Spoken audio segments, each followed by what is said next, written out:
What is going on, guys? It's me, it's you. We're all here together for another live stream.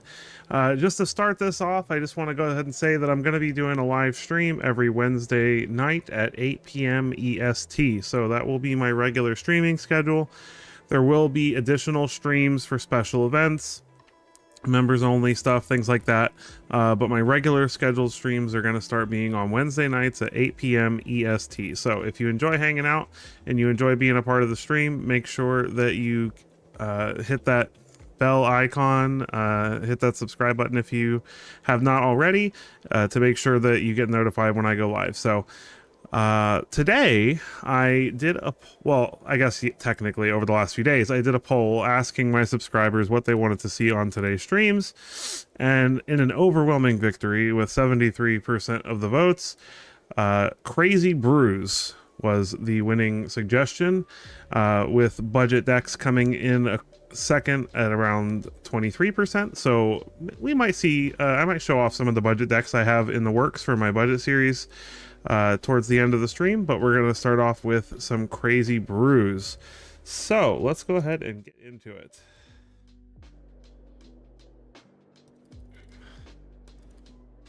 There we are. All right, so the first deck I want to show off is this crazy version of the Igra Eater of All combo, where instead of trying to just naturally build a board with the combo and hopefully get there, we're planning on playing Lich Knight's Conquest to just get the whole combo back out of our graveyard at once and immediately and very tediously kill our opponent by sacking all of the creatures to Camellia using Bartolome del Presidio. Yeah, Jeff, let's get these Crazy Brews brewed. I've already brewed quite a few, so but definitely if some ideas come up during the stream, I would absolutely love to explore those as well. So let me explain the combo. The combo is that Igra, Eater of All, says other creatures are food artifacts in addition to their other types and have the food ability, which is pay 2, sack it, gain 3. And then whenever a food is put into a graveyard, put 2 counters on Igra, Eater of All. Igra itself is just the enabler. We're not planning on, we can attack with a big giant Igra, but that's not the plan. Camellia, the Seed Miser, is what makes this combo possible. So she says whenever you sacrifice 1 or more foods, create a 1/1 green squirrel creature token. What's awesome about that is that Igra makes those squirrels food tokens. So all we have to do is find a way to sack them. Enter Bartolome del Presidio, who says sacrifice another creature or artifact, put a counter on him. So there we go. Every time we sacrifice one of those squirrels that also happens to be a food, Camellia makes another squirrel that also happens to be a food. The only thing we need now is a way for that to actually kill the opponent, which is where Elias Ilkor, Sadistic Pilgrim, comes in by dealing 1 damage every time we sacrifice one of those things. So I've tested this deck a little bit and it's been really fun. The combo is definitely a little tedious, but it is worth it. And I mean, sometimes our opponents are nice and they just go ahead and scoop it up before we have to prove that we can do it. So let's get started. Hey, what's going on, damn Samaflange? Welcome to the stream. Welcome to all of you who are here so far.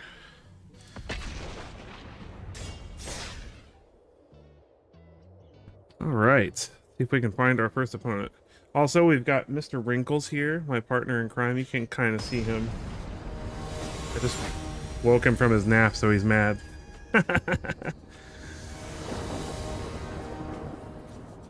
Yes, Bart. So is Igra. It's actually pretty funny because Bart and Igra both get very fat. So.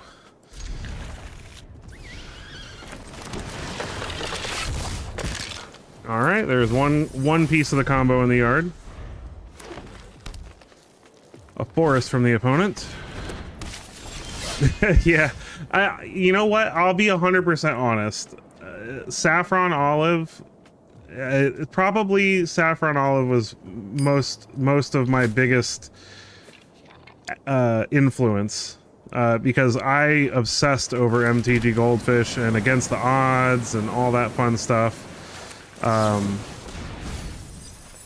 There's 2 combo pieces. So let's take the land.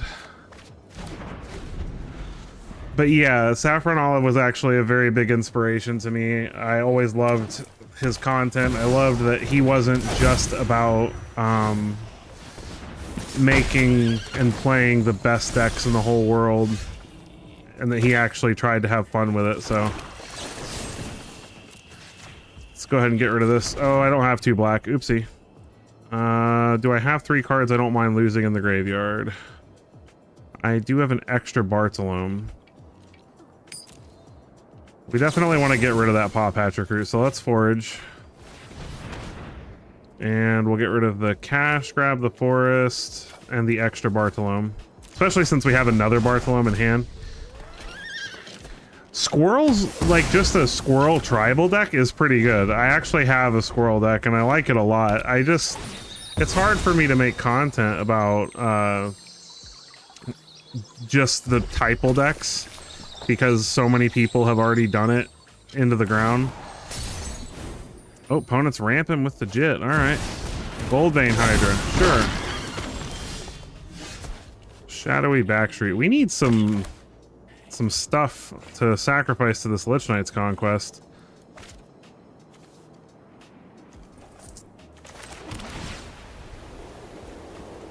Don't need the land. Let's play a Bartolome. I swear this deck makes tons of tokens. It's just, for some reason, we're not drawing the stuff.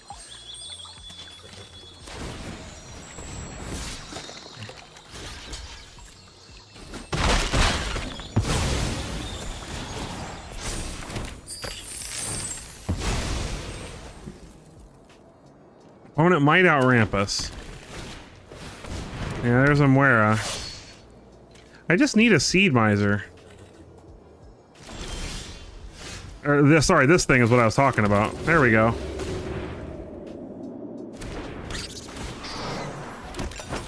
That gets me a token. Because if I have to play the Ygra, I will.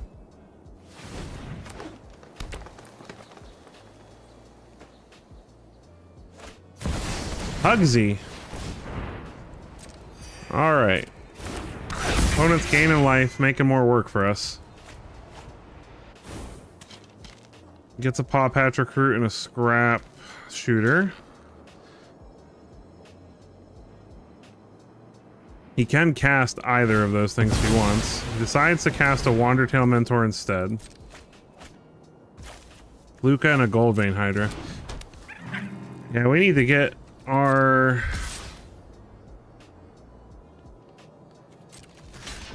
We need to get our combo going like ASAP.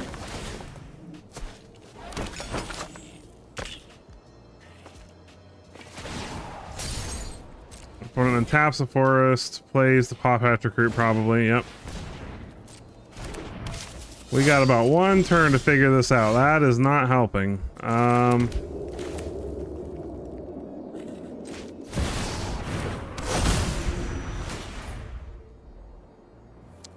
All we gotta do is survive the turn and him not kill Ygra.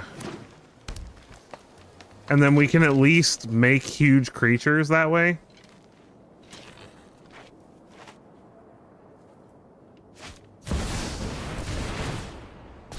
There's a big Goldvein Hydra.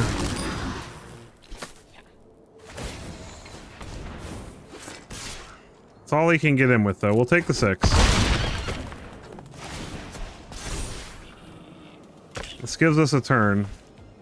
If we draw a cash grab or another Vine Reap Mentor, we should be fine.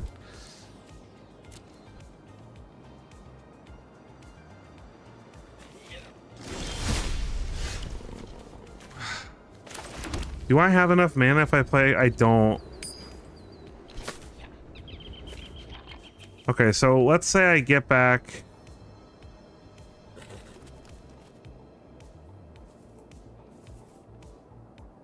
Man.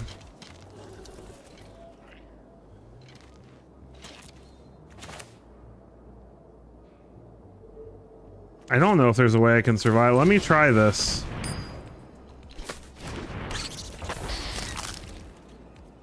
No attacks.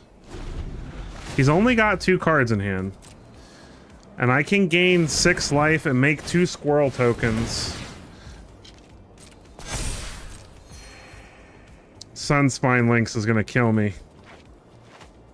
That's all but one of my lands are basics, and I can't gain. Okay, we gotta do this now then. I think we're still dead. We just didn't get the token, but you see, if I had gotten 1 more token generator, anything else in the whole deck that makes a token, I would have been fine. So that's gonna deal 6 to us. We're back to 9.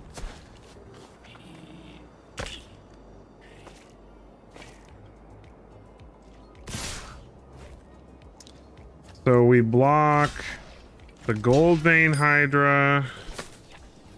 We block the Mentor. And we block the Paw Patch Recruit. And then we take 5, 7. Oh, we can block Moira too, so we take 5. I mean, honestly, we might be able to just kill him with the Igra. That is a big kitty.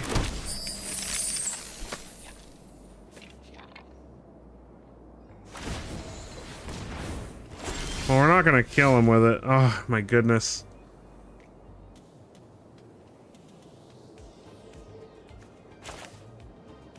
Wow. Drawing a land there was the nail in the coffin. Unfortunate. I don't see any way around this.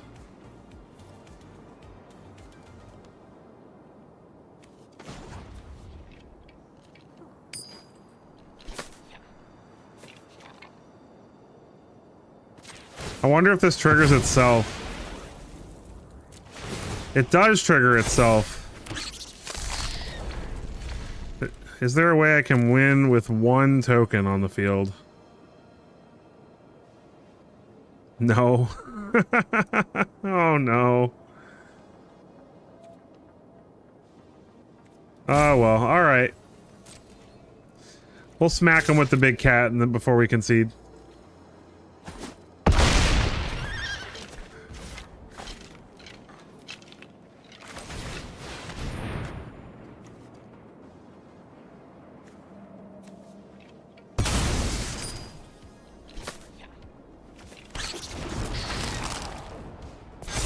GG, opponent.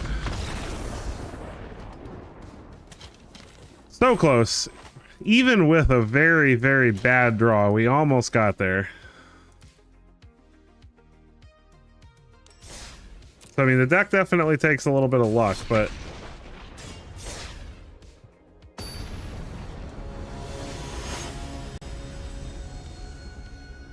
Scissorhand. Opponent goes first. Well, I like this hand. See, the beautiful part about this deck is that we get to, like, if we draw our combo pieces, we play our combo pieces, and then our opponent's like, oh no, a combo piece, and they panic and they kill it, and little do they know, we don't care if it's in the graveyard, so it's like a double win. We do need to be careful with this Tiny Bones, though.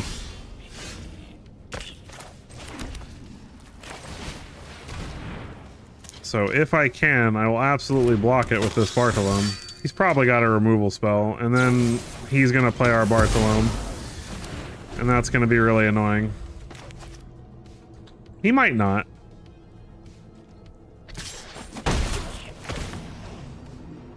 It doesn't really make sense. But I guess so. That's okay, we'll just kill it and get it back later.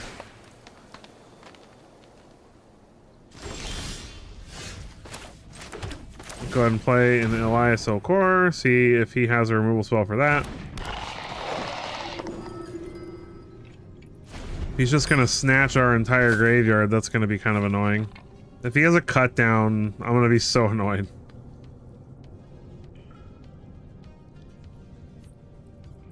Like, we can't possibly just keep getting this unlucky, can we? Oh, now he doesn't even need a cut down, just any removal spell and he can snatch it from our graveyard. Yep.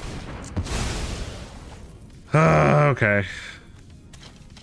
What do we need? Green. Fine.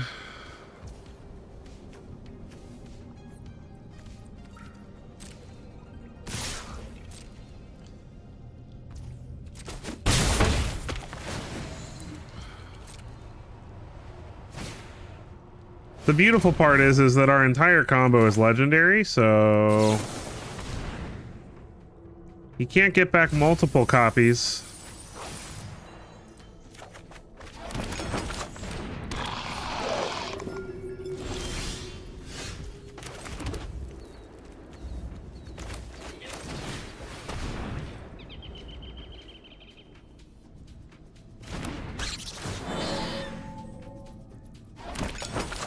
Make a food. Pass the turn.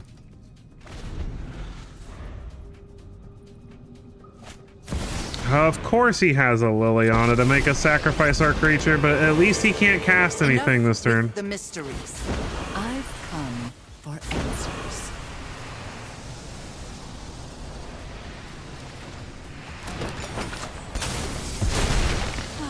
I've always hated crowds.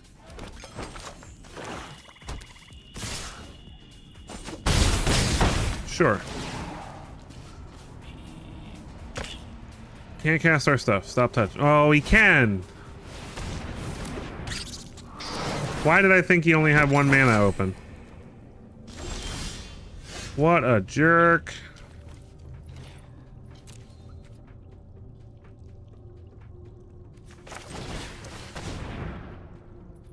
Alright, well, we're gonna play another mentor. And a Camellia. Pass the turn. Hey Sarah, welcome. Thank you, I appreciate that. Yeah, no, the memberships have got some awesome perks. Full open mana, so I want to get rid of this Tiny Bones, and I want to get Bartolome into the graveyard. He's probably going to sack the Vine Reap Mentor, which we're fine with that too. Nope, he sacks that. As long as it's back in our graveyard, I don't care. Our opponent doesn't know what we're up to.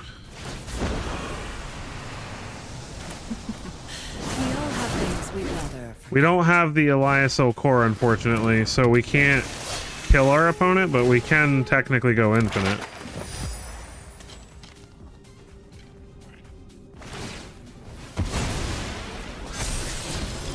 Assassin's Trophy.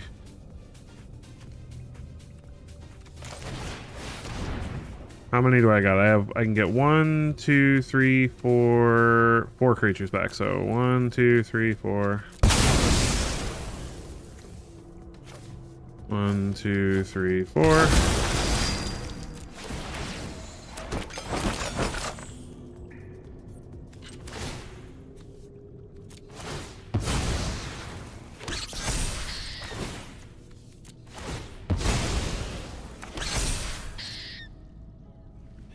Oh, the problem is he can... No.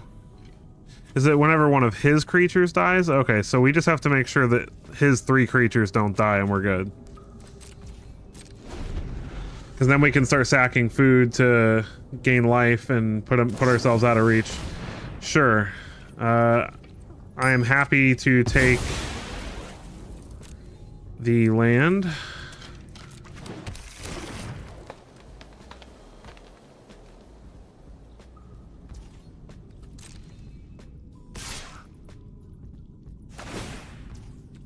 Just getting in with the Sentinel.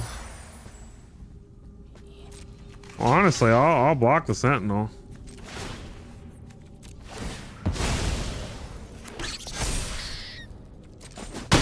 Does he have a way to deal 2 to us? Nope. Opponent scoops it up. GG. We didn't get to kill him with the combo, but that was still a very clutch win there. Considering our opponent stole all our combo pieces for the first 3 turns of the game. Not a bad win. All right. Give me the opportunity to annoy my stream by having to endlessly ping my opponent. Ryland, we get to go first. I love hands like this on the beginning because we get all our tokens. And then we just gotta find our conquest. Case of the Uneaten Feast. Our opponent's gonna make us work for this one. I think Ygra is awesome. Like, definitely some interesting combo potential for sure, so. Just gonna keep playing squirrels, man. Sometimes we get them with the squirrel beatdown. Every once in a while, that's fine. Patchwork banner. On bat.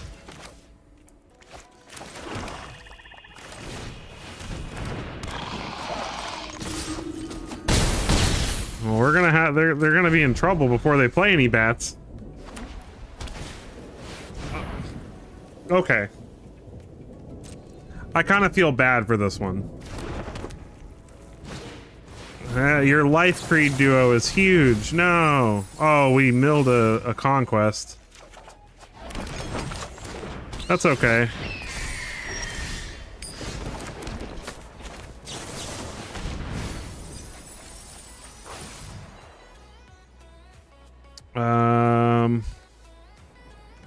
Take the Camellia. Opponent wants to block our Lysol core. We're fine with that. Otherwise, they're still going to take 6. And we're going to get more food.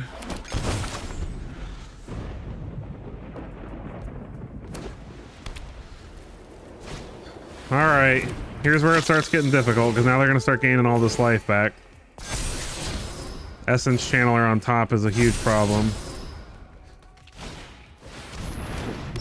Harbinger. Yep. Alright, so we're not getting through with attack damage anymore. Which is fine.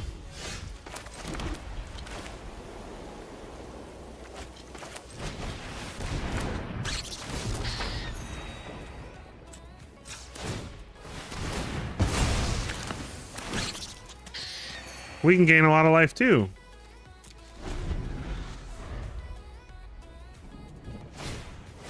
This might be one of those games where I just have to assemble the combo.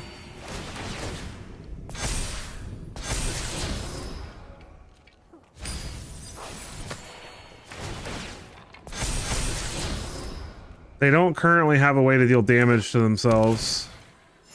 So they can't give the Essence Channelers flying and vigilance yet. Okay, Llanowar Waste.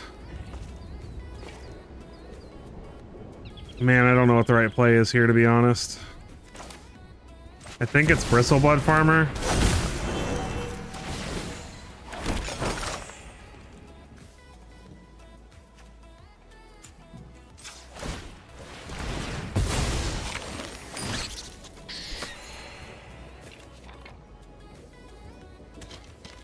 If we kill the Essence Channeler with the Elias Okor, he just puts the counters on one of the flyers, so I don't think that's the right play.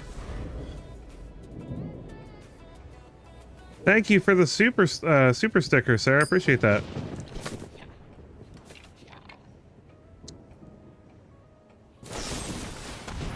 Parent goes for our throat. Not nice. But that does put their Essence Channeler.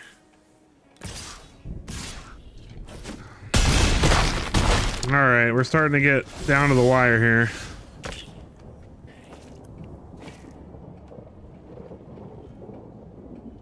He still doesn't have a way to damage himself, so we're not dead yet.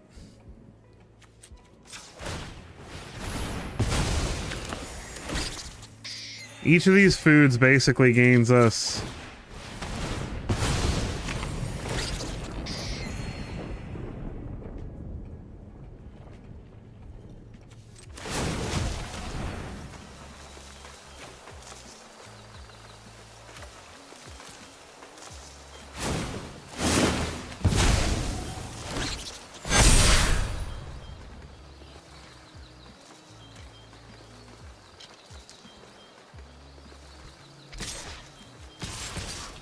Our squirrels have menace, so they can't even block all this stuff, really.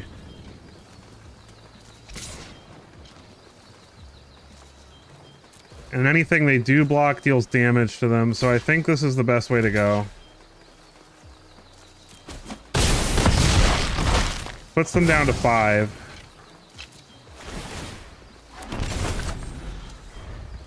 So we're at 15. We just have to be able... We need him not to have a way to deal damage to himself, and we're fine.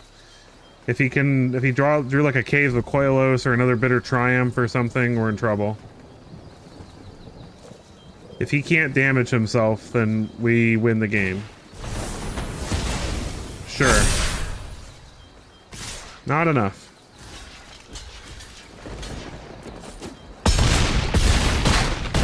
GG, opponent. Good effort.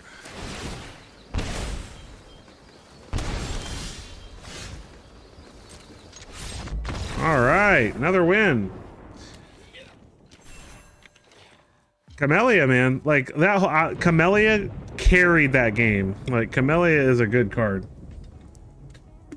You don't even have to be playing squirrels for Camellia to be good. Like just any food strategy, anything that makes food, and there's tons of stuff that makes food.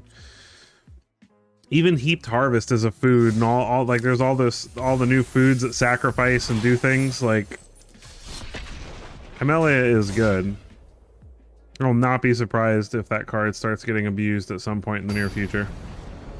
Next game.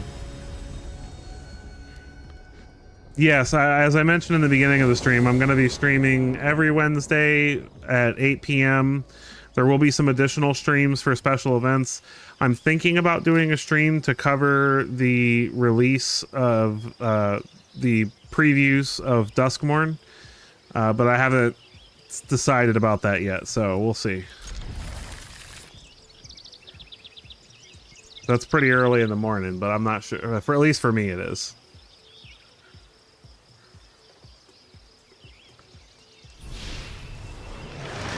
Opponent took 1 mulligan.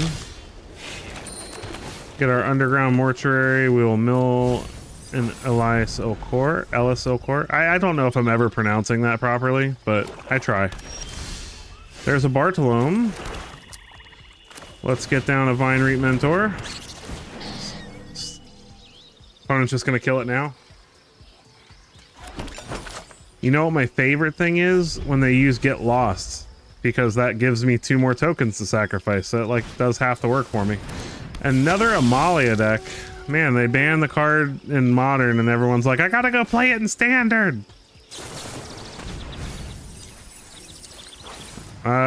Wish I hadn't milled that Lich Knight's Conquest, but we'll take the land. Go ahead and get in for 3.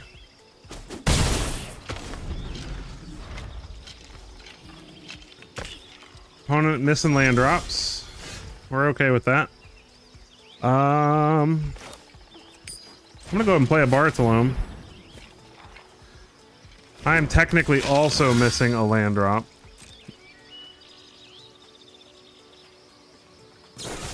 Get lost! Nice! That's exactly what I wanted. Now, I will use one of these to see what's on top. I don't think we need more Paw Patch formation since we already have one in hand. I know, I remember. 15 squirrels versus Emrakul. It used to be the thing. Oh my gosh, we're never gonna draw land, are we?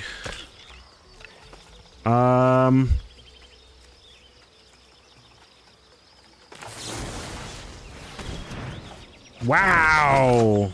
Not having a good time right now. Still no land.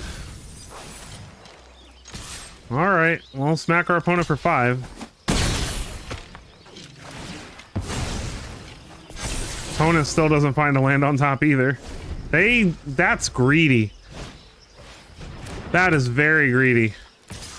100% they should have been that for a land. Okay, this is getting ridiculous. There's no way we don't find... We mill our... we mill another Lich Knights, though. I'll keep the land. I think the only thing I wish... I might need to add something that lets me get the Lich Knight's Conquest back from the graveyard. I don't know if there's anything in these colors that does that, though. I have to look.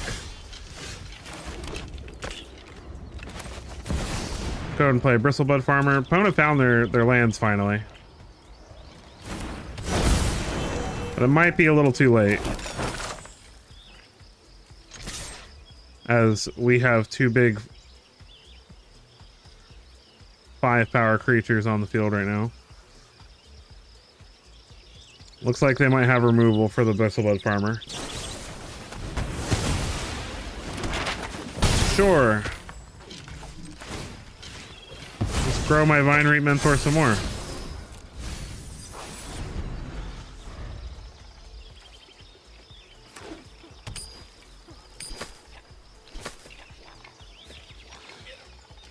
Opponent's got 3 lands. Alright. That gives them some blockers for a minute.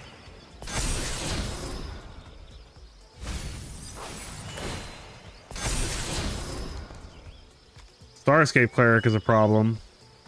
They don't have enough mana to give it Offspring yet. So that's why I think they're trying to figure out if it's worth it. Yeah. They want the land.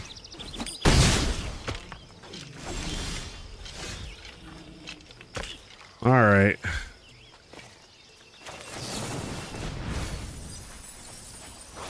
There is a Camellia.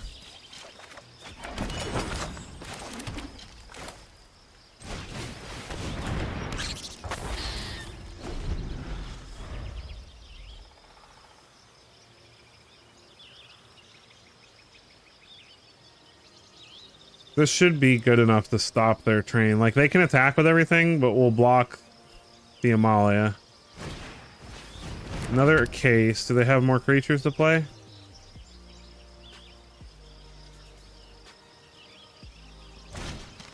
Zoral. Ah, okay. That is annoying.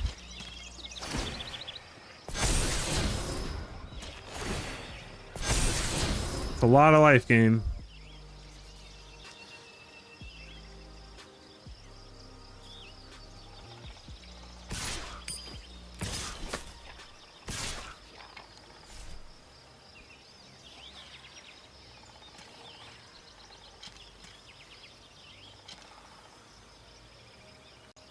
This is all they attack with. It does not include Heaped Harvest, no. Because we're not really trying to... We don't need to ramp very far. And we really want to have a critical mass of things that create tokens, so...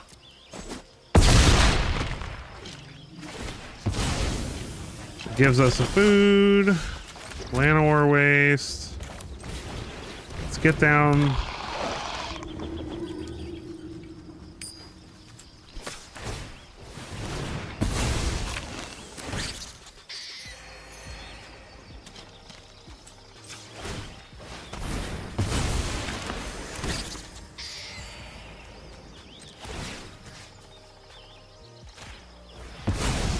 See what's on top. Another land. Man, it's almost worth it to attack just in case. We're at 14. But he can get a Starscape Cleric back. Essence Channeler.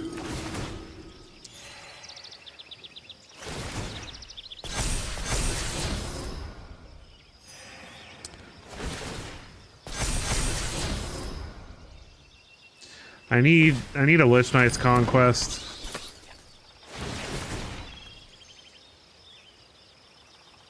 So he's not choosing to get something back with Zoraline, which is actually good for us.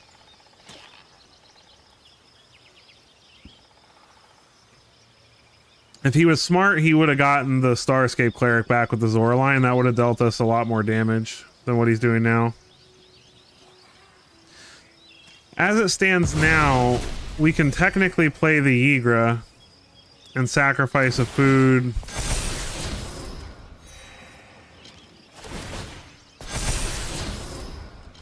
But if I draw a Bartolome... So if I draw Bartolome or Lich Knight's Conquest, we win the game.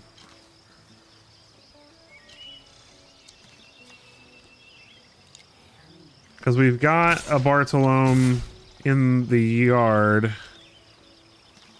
Well, I guess we don't have an Egra in the yard, though. Opponent just gets in with the bats.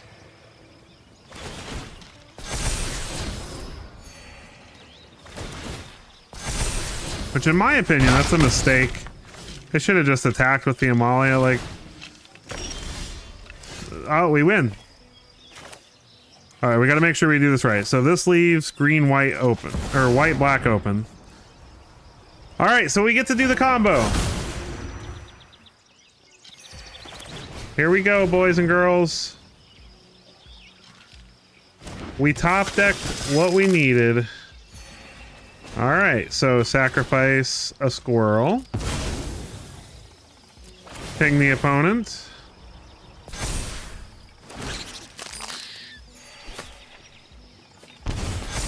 Trying to figure out what trigger the opponent has that's slowing this down.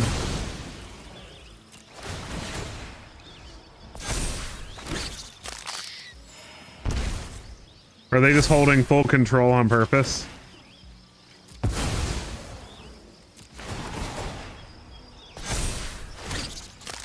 This is gonna take a minute. Our opponent is not scooping, so... And I feel like they're purposely clicking through all these triggers instead of just passing priority.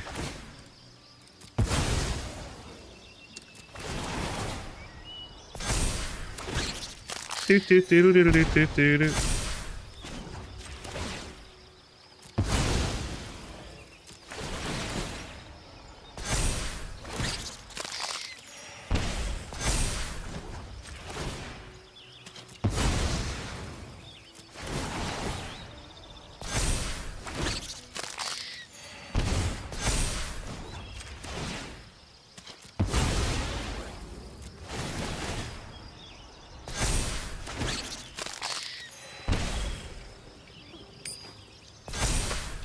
I mean, we're the ones playing a tedious infinite combo, so I mean, I guess, yeah,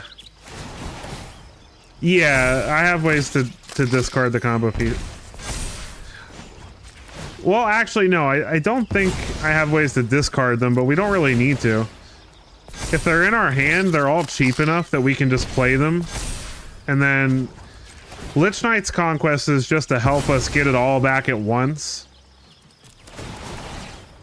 But the thing is if we play the combo piece and they don't kill it, then it's still there on the battlefield to help us win, right? So, and if they do kill it, then it's in the graveyard for us to get back with Conquest. So that's kind of the nice part about this list, is that all these cards are good enough on their own. They all have cool combos with each other on their own. But even if our opponent kills every single thing we play, eventually we just Lich Knight's Conquest and get it all back at once and do this. Bing, bing, bing, bing, bing. Just a 34 Yigra, eater of all. Yigra's getting fed tonight.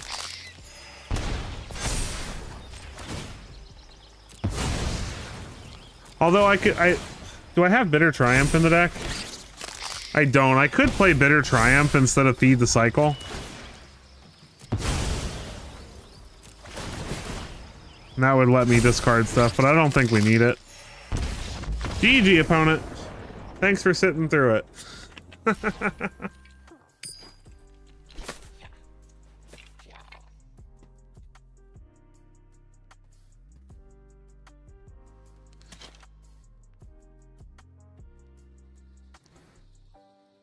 All right, we did it. Play one more game with this one, just because it's been fun. We've been doing pretty well. I mean, we've won like what, like 3 or 4 out of the few games we played. Opponent goes first.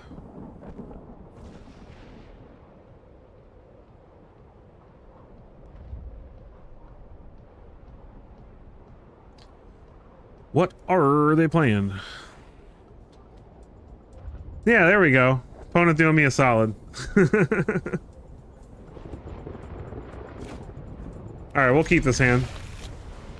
This looks good to me. The seed core, oh gosh. It's toxic. No thanks. Keep that on top.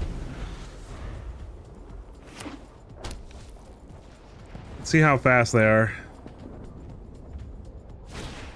Jawbone duelist, that's a problem. Alright, let's play this. We've got these feed the cycles.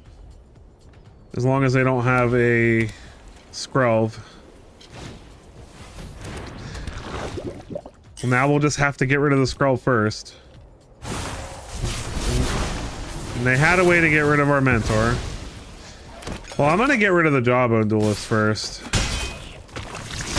If we're gonna kill the Skrelv anyway, I'd rather do that second.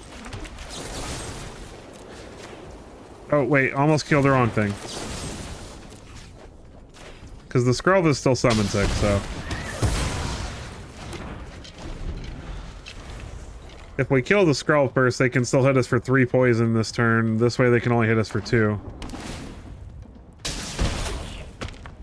Which already puts us to 7, that's a problem. Yeah, I don't really care about them pumping stuff with seed core. We're not worried about our life total so much.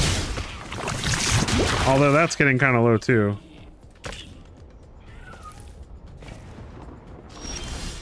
Concealed courtyard, of course.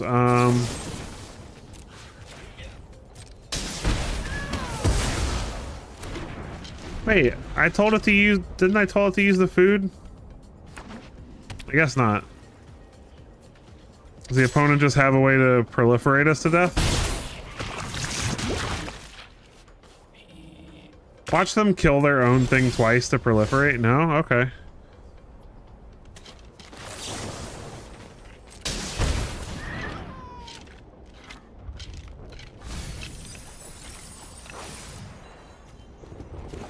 We need a pain-free source of green.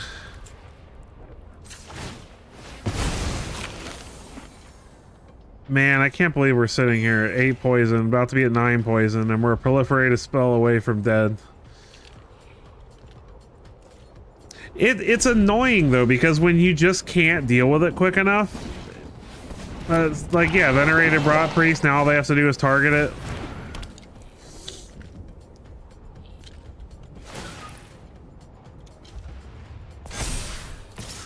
Like, if I can't play 2 creatures this turn, I'm dead.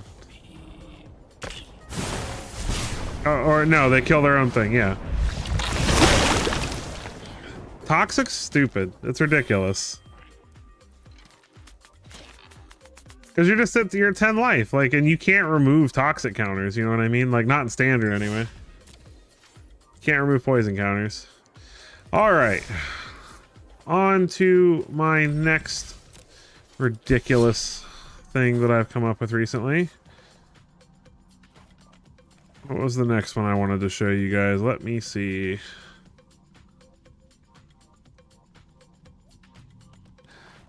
I know I want to show you guys the Slick Shotters list, but I don't know if I want to do that right this second. I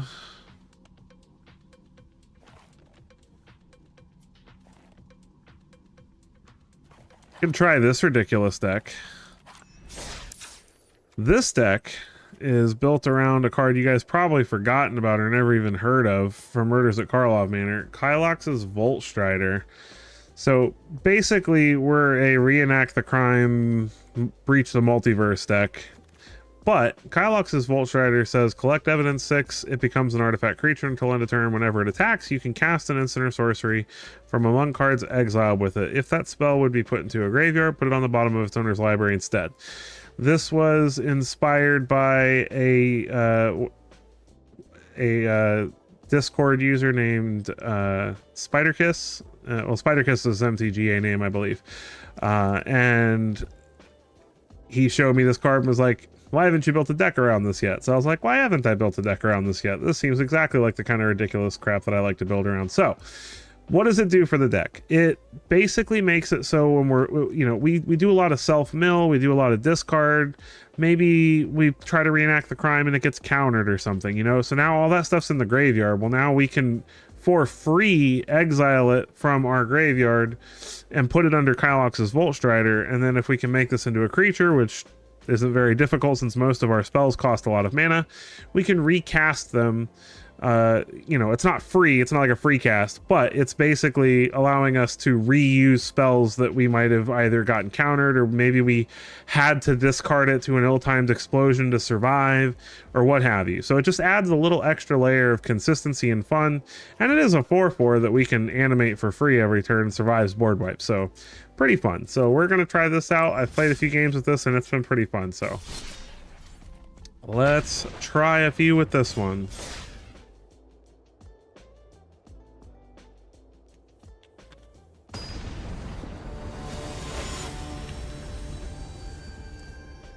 Also, if you are enjoying things so far and you haven't yet, make sure you hit that like button. I don't want to be one of those people that asks, but it does help get the stream out to more people. So if you haven't yet, that would be fantastic. Just because the more the merrier, right? We get to go first.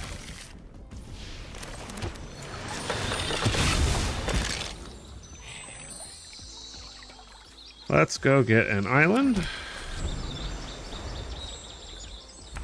We're playing Teaspoon 26. I forgot to mention that at the beginning. All right, we're probably gonna die really quickly. This deck is ridiculous. Heartfire Hero was a mistake in my opinion.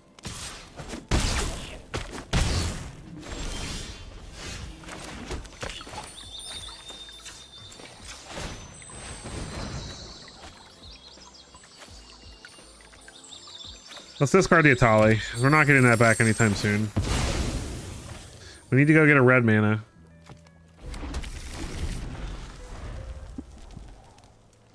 The reason I say Heartfire Hero is a mistake is because it's basically... it's better and worse than the Gremlin. The Phyrexian or the Goblin that when it deals damage, it can sacrifice itself and proliferate, and then when it dies it deals damage equal to its power. But the problem is it doesn't have prowess or anything. It doesn't grow itself through being targeted. This thing grows whether it's targeted by a spell, by an ability, doesn't matter. It's ridiculous. It's absolutely bonkers to me. And we're gonna ill-timed explosion here. Discard. Discard. And they're still gonna have a show off. Yeah, Cacophony Scamp. And they can probably just kill us with the show off, so it doesn't even matter. Now look how fast they slammed that. They're like, yeah, I won. Yeah, okay. GG.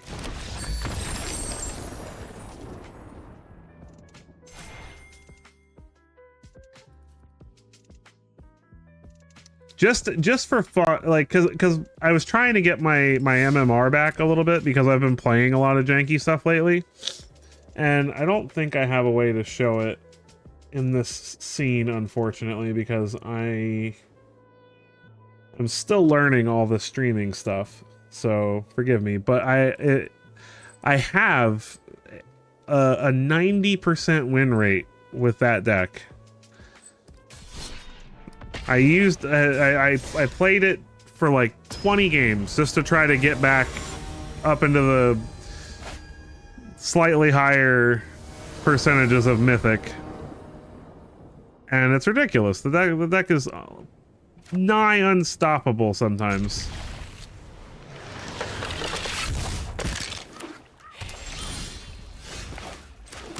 Alright, Underground River. This is a great hand. Now that we drew this Collector's Vault, it'd be pretty funny if the opponent's playing the same thing. Oh, are they gonna counter it? Don't counter it. Don't be rude. Oh, okay. It's not a counter spell. Now we got to watch out for counter spells though moving forward.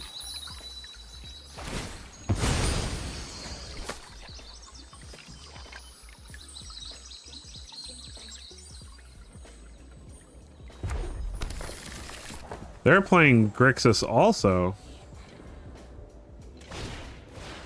Thunderclap Trap Trainer. What are they playing? They're playing something spicy too. Virtue of Persistence they get.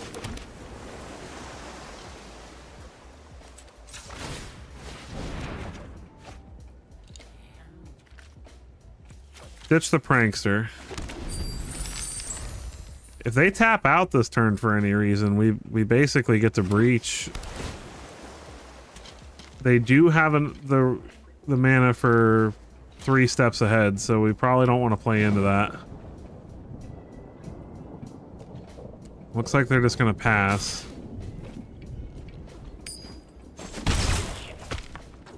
Draw a card. Aw, come on. Alright.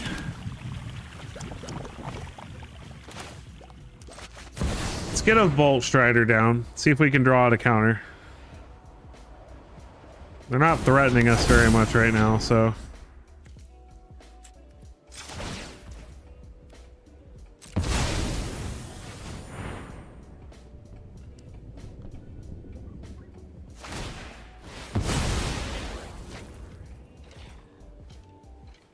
I'm gonna discard Beseech the Mirror.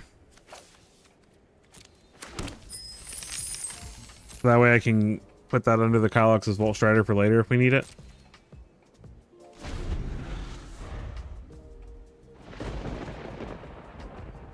We just need them to tap out.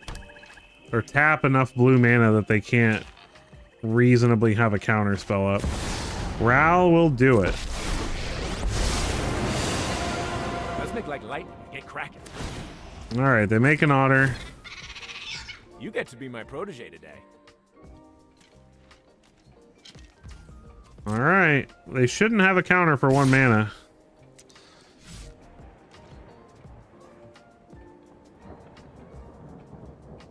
Why are they not attacking? Are they that scared of the Volt Shredder? Wrong threat to watch. Ditch the breach. Reenact. Target the breach.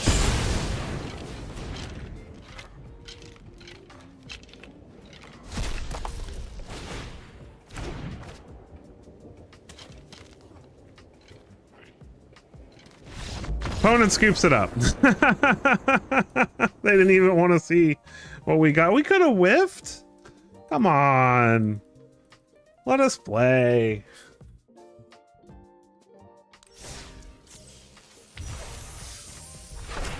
But you can see with, like, let's say they did hold up counters and I started having to play the spells and try.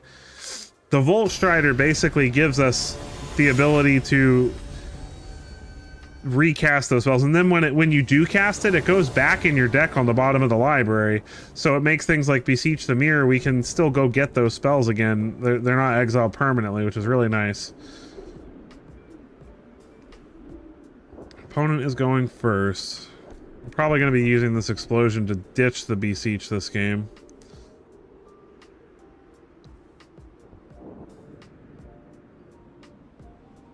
Imagine if ill-timed explosion was an instant.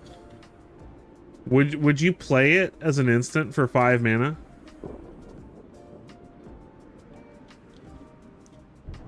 What if it was 5 mana instant? Do you think it would be good? Evolving Adaptive. Alright.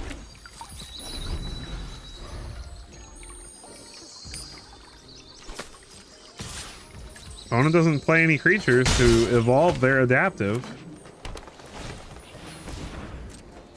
Sure. Well, they're gonna blow up our Volt Strider. That's not nice. 10 out of 10. Do not appreciate all this hate. Like, why you gotta be, why are you hating?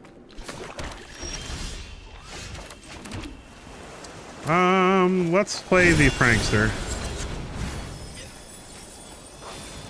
Push pull's good. That way we can get rid of the Haywire Might if they attack with it. Sentinel of the Nameless City.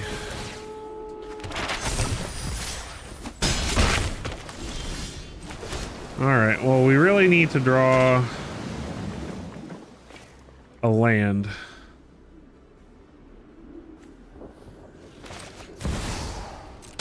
So I guess I'm gonna play this and let them get rid of it.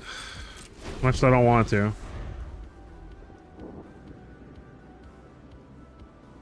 Let's petition wizards. Errata explosion. 5-mana instant. Kami of Whispered Hopes. Boy, I really hope I draw an untapped land. Please whiff. Whiff, whiff, whiff, whiff, whiff. Oh, no, that's okay. I can discard push pull and that'll kill everything. Wait, do they have any mana open? They don't. It cost mana, so let's block the adaptive. And if we don't draw a land, we do draw a land. Beautiful. Draw 2, discard, push pull, and Floatsam Jetsam.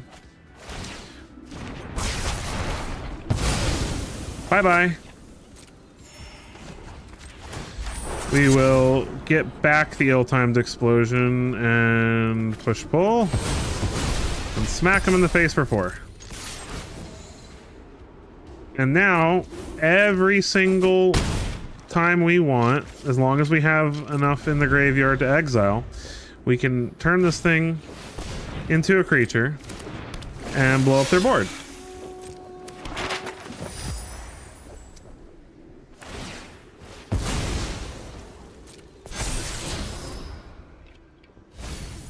They've been a Baloth.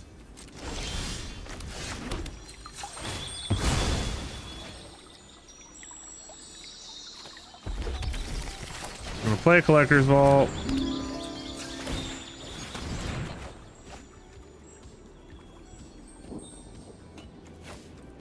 Spin the Atali. Play the Prankster so we can block the Sentinel.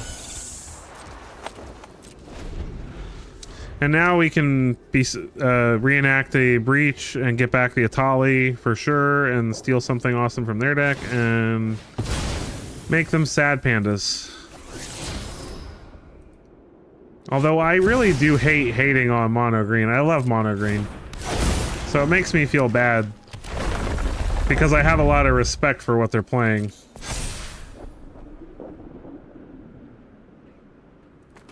But we gotta do what we gotta do. Hunter's talent. Okay, that's annoying. I don't think it matters though, for being real.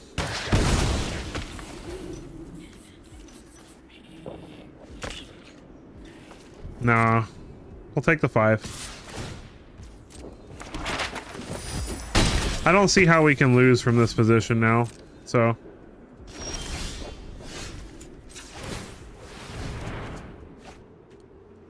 Discard Breach.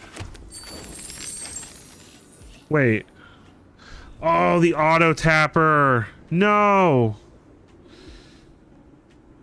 Oh no. Oh, we messed up.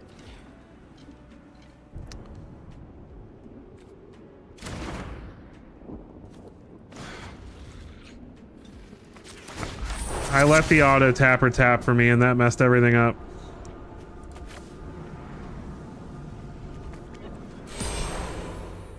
Oh, I don't know if there's a way to get around this. I think I'm gonna have to sacrifice this Volt Strider. That's okay.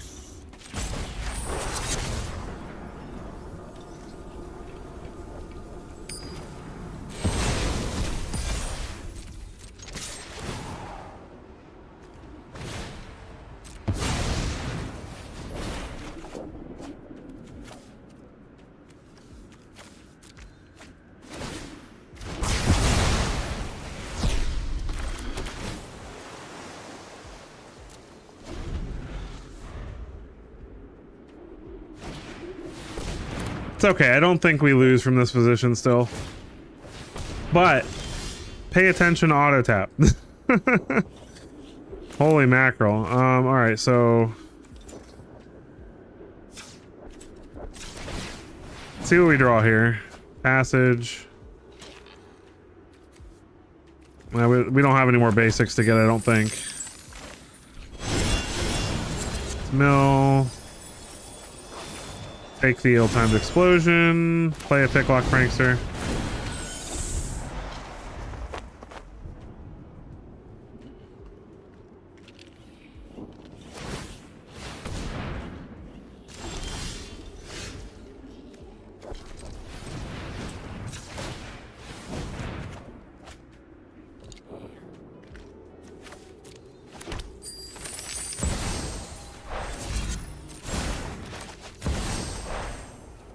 Search our library for the breach.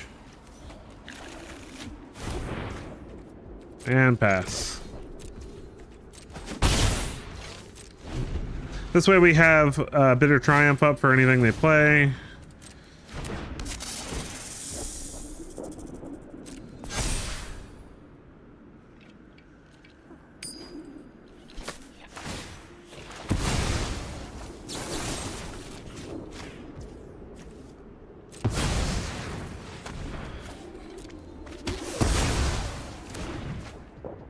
No exploring for you. No door is allowed here. I know that was pretty cringe, right? All right, so let's tap the 2 mountains for this. Discard the breach. This time we have enough blue mana, like smart people.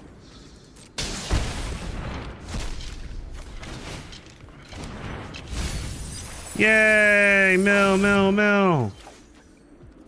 What do they have? Ooh, Pelucranos. Baloth. We'll take Pelucranos. Heck yeah. More free stuff. Sure.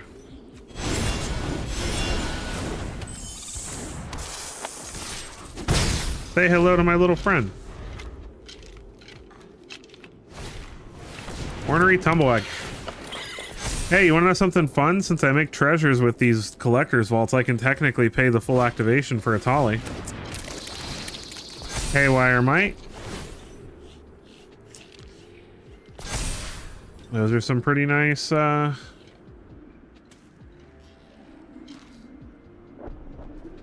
counters you got there, sir. Aw, come on. That was just rude.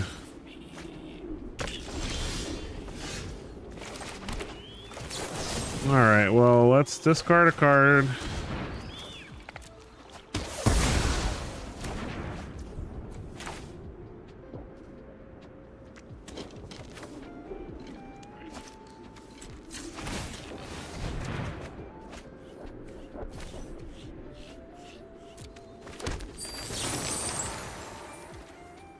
Oh, we can't pay the 3 life. Ah!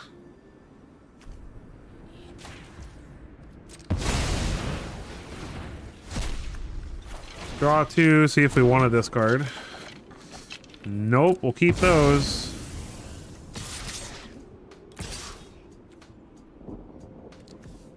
They get trample. We've got 2 picklock pranksters though.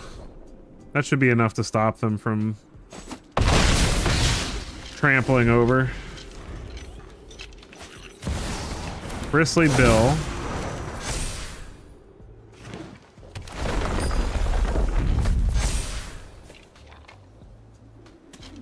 You got it. Sure.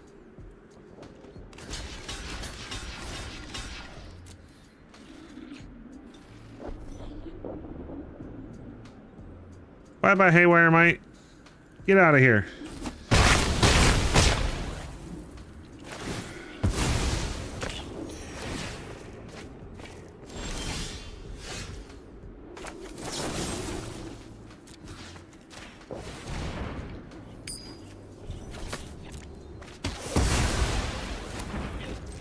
There we go. GG.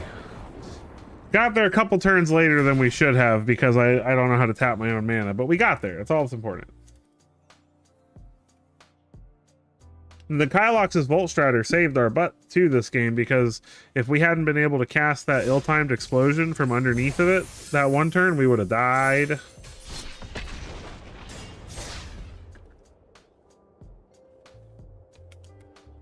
So good that we got to see Kylox's Volt Strider actually being useful. I love it when a deck idea comes together and works the way it's supposed to. It's grindy. It's very grindy, but it can win on turn 4 real easy. Well, okay, I say win. It doesn't win on turn 4 because there's not like an OTK, but breach, like, you can pretty easily, like right here, we have Collector's Vault and lands and Beseech the Mirror. So all we have to do is play the Collector's Vault on 2, which we need to find an untapped land for. But even if we play it on 3, there's an untapped land. There's another untapped land.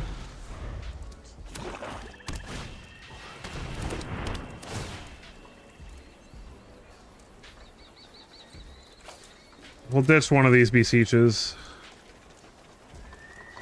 But this is a hand that if we're lucky and they don't tear our hand apart somehow, we can win on turn 4.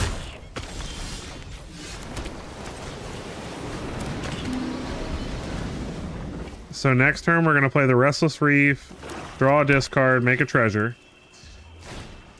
Bandit's Talent is annoying, but it's fine.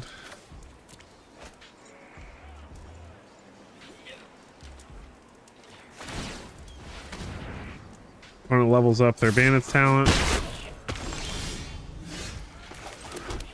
Alright. So now we do this. Draw. Discard the land. And then next turn, as long as they don't find a way to make us discard more than 2 cards, we breach the multiverse on turn 4. All right, we got it. Now I'm gonna try real hard not to make the mistake. So we're gonna tap and tap so that we have the 3 black we need. Discard breach. Beseech the Mirror with bargain. Stack the Collector's Vault for the bargain. Go get Reenact the Crime. Where is it? Cast it. Reenact Breach the Multiverse. Cast it. Get an Atali. The opponent didn't get anything, that's fine. Shieldred. And do we have another Atali we can get back? Did we mill 1 or 2? No. Okay. So then we will cast this to kill this.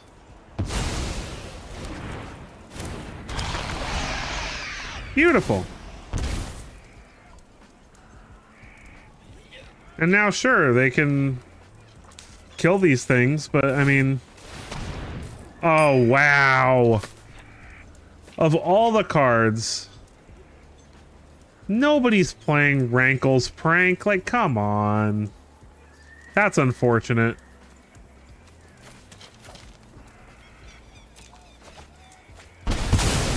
That's not fun.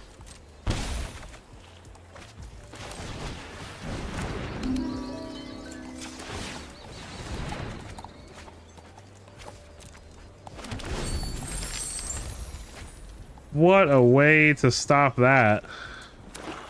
I gotta give him credit. The Rankle, I was not expecting the Rankle's Prank.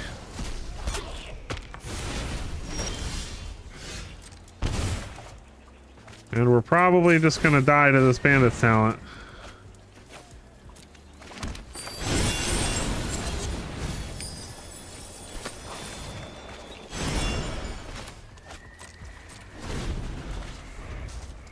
They're drawing 2 cards a turn now. But even though we lost, that was still an awesome display of how quickly this deck can just cast a breach on turn 4 out of nowhere. Yeah, we're toast.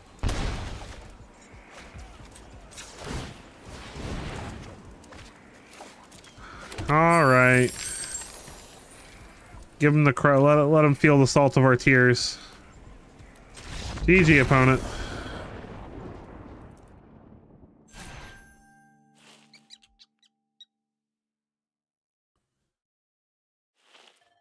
All right, yeah, this deck's fun though. I like it a lot. For any of you who are just joining the stream recently, welcome, welcome. It's good to have you here. Make sure you take a quick second to hit the like button. The more the merrier. Also, just want to reiterate that I will be streaming Wednesdays at 8 p.m. EST. So if you want to see more lives and join the fun, that is when I will be doing it. Opponent's going first. Foos Bro Da! Right now we are playing a deck built around Kylox's Volt Strider, which is basically a way for us to rebuy any instants and sorceries from our graveyard and cast them by attacking with this thing. And we're playing it in a shell that is built around Reenact the Crime and Breach the Multiverse. Think we'll keep. I like your name, by the way. Foosbroda. Foosbroda! Little Skyrim references. Tali can go in the yard.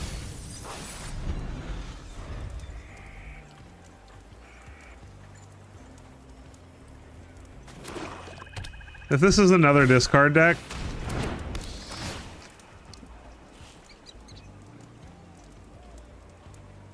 Deep Cavern Bat. You take the Bitter Triumph, obviously. Nice GTL now. GTL now.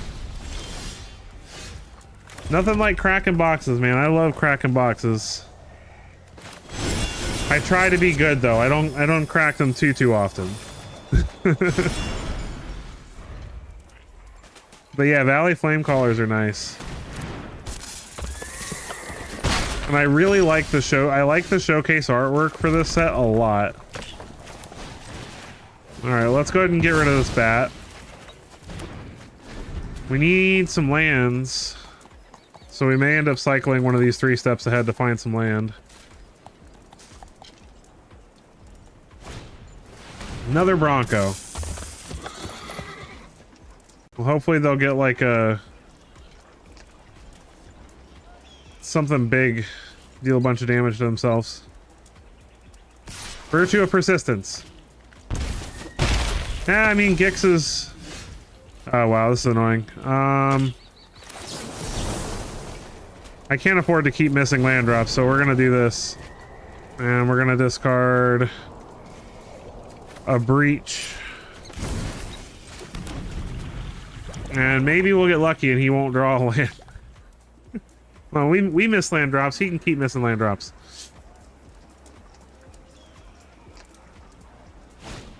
Hopeless Nightmare. Sure. What do we do? What do we ditch? Beseech. Although I guess technically we're closer to casting Beseech than we are Reenact the Crime. Opponent plays a Vine Lasher. There's the land he needed. Rush of Dread. Oh gosh. Oh yes, thank you. Okay, but wait. Should I do it now or should I wait?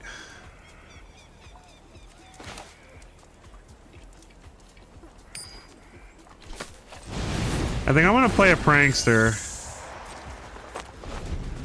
and see what he does with his turn.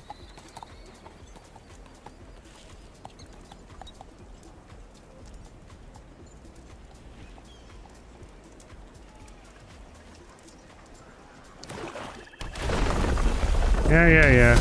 Ping us for 1. Good job. Bloodletter. I am so glad that I waited.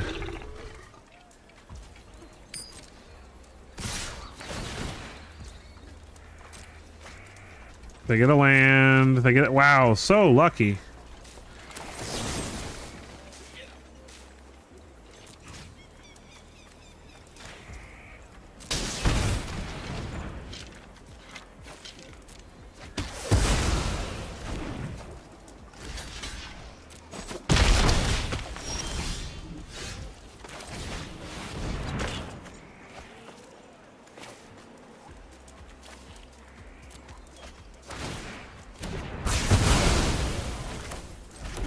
All right.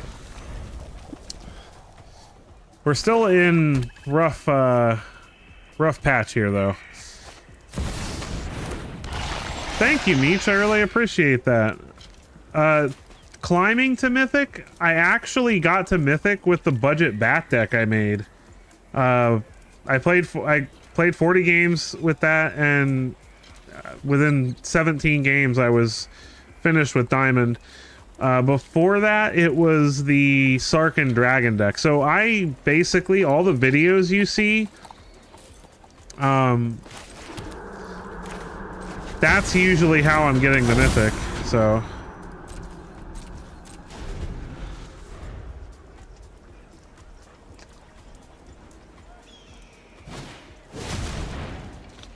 Oh, and they have a land too. Okay.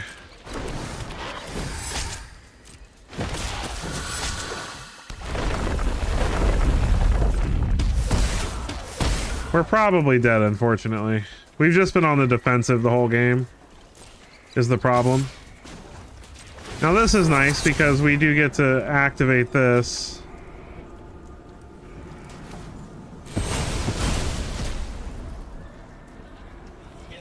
But if they have a removal spell, we're just toast. Yeah, that was a fun deck. I built that one for me.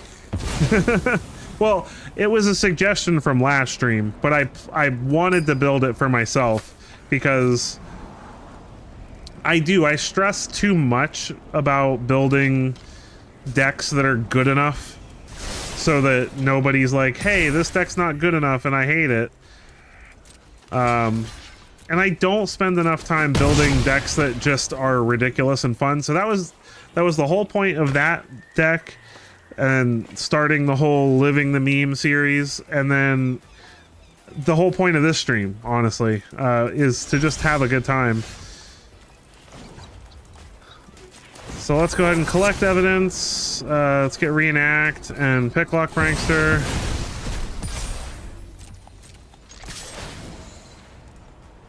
Astel Time Explosion.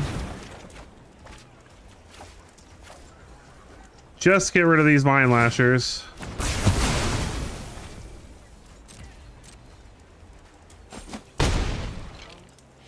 Oh, we might actually pull this out, maybe. Thanks, Boost Proda. Yeah, that's the whole thing. Like, as I was mentioning earlier in the stream, Saffron Olive was a big inspiration to me. And I hate so much how often people feel like they just aren't allowed to have fun. You know, like, you can't get to Mythic and have fun. You have to play mono red. You have to play blue-white control. You have to play, you know, whatever the best deck is. And there's just not, in my opinion, that's not what Magic's supposed to be about, you know? It's supposed to be about brewing decks, making the cool stuff you like from every set work, and finding a way to make it competitive. And so, honestly, that really is what inspired me to start doing content, is I just wanted to change what people thought it meant to have a good time. Hold on, I really need to think that. Well, give me 1 second, guys, because I really need to think this turn through.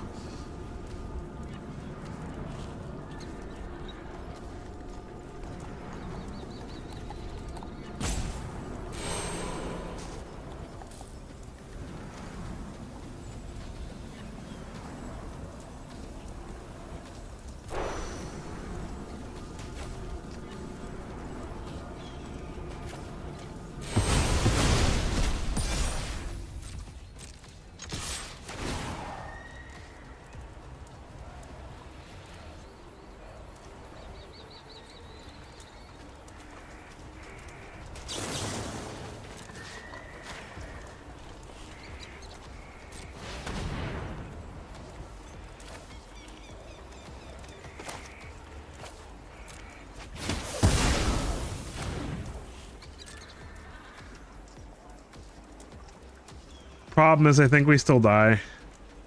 I think Rush of Dread.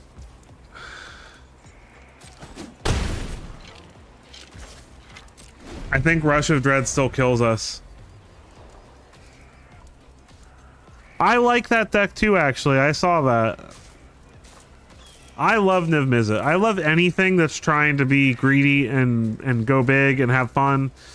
And Niv Mizzet's a fantastic way to play Domain, in my opinion. If the opponent's smart, they can just Rush of Dread and we lose. Because it rounds up, I believe. But who knows? Maybe they won't catch it. Maybe now they realize it.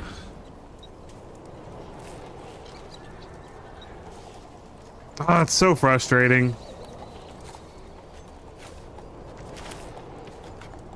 Why does it have to be rounded up? We almost pulled this game out still. Hylox's Volt Strider was the only reason that we even survived as long as we did, so definitely a good card. All right, let's switch it up. Switch it up, switch it up.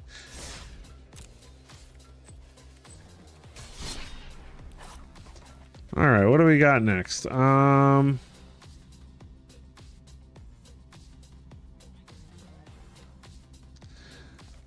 This one's an interesting one I've been messing around with.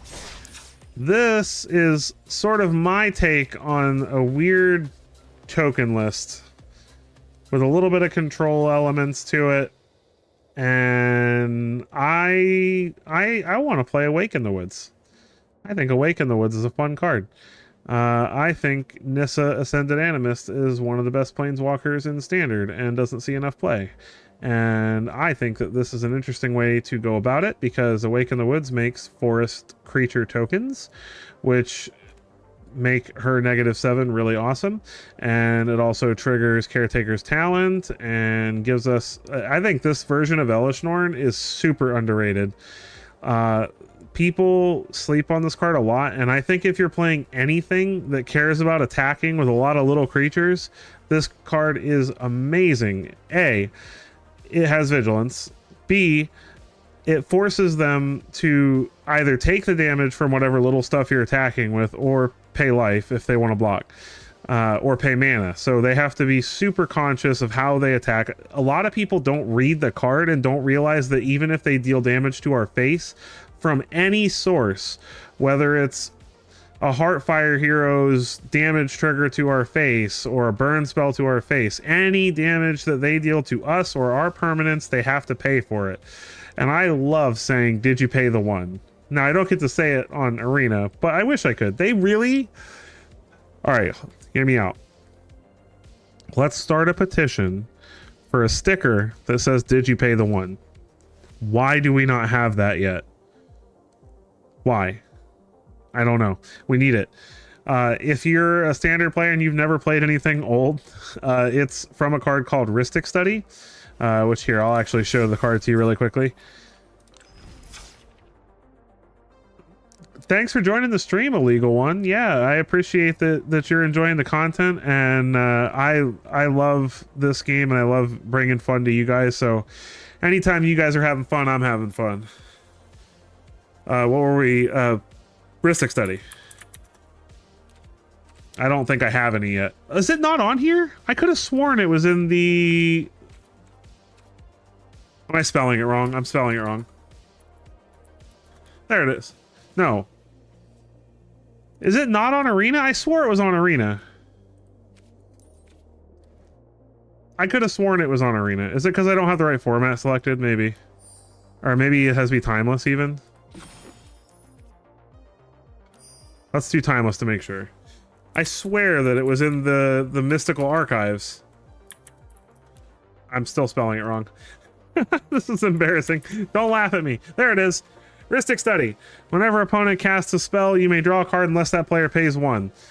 At every commander table in all the lands, every single blue commander deck that plays this drives everyone else at the table insane, because everything they do, all you hear is, did you pay the one? Did you pay the one? Did you pay the one?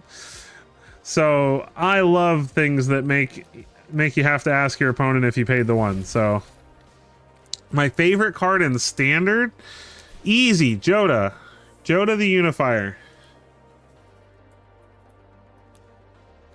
I love this card. I don't care if it's not good anymore. I'm gonna make it good. I'm gonna make it good again. Once Duskmourn comes out, I know there's gonna be more legendary humans. We're already getting one with the new Wanderer, which I promise next stream I will have it set up so that I can pull up web pages, because right now I made this stream setup and I didn't think about pulling up web pages, so and it's going to take too long for me to add it all to my my scenes right now.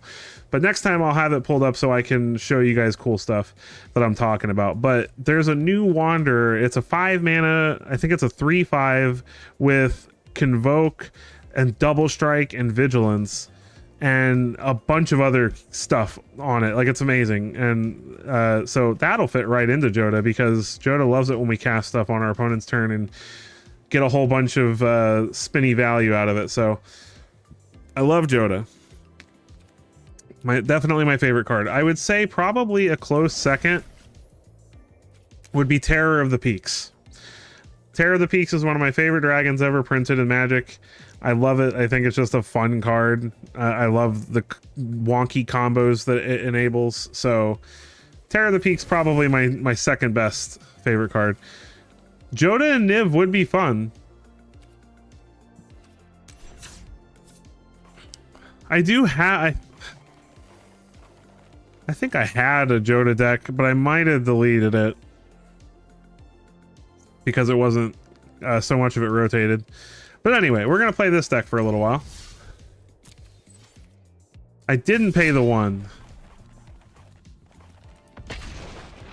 Let's see if our opponent wants to pay the one.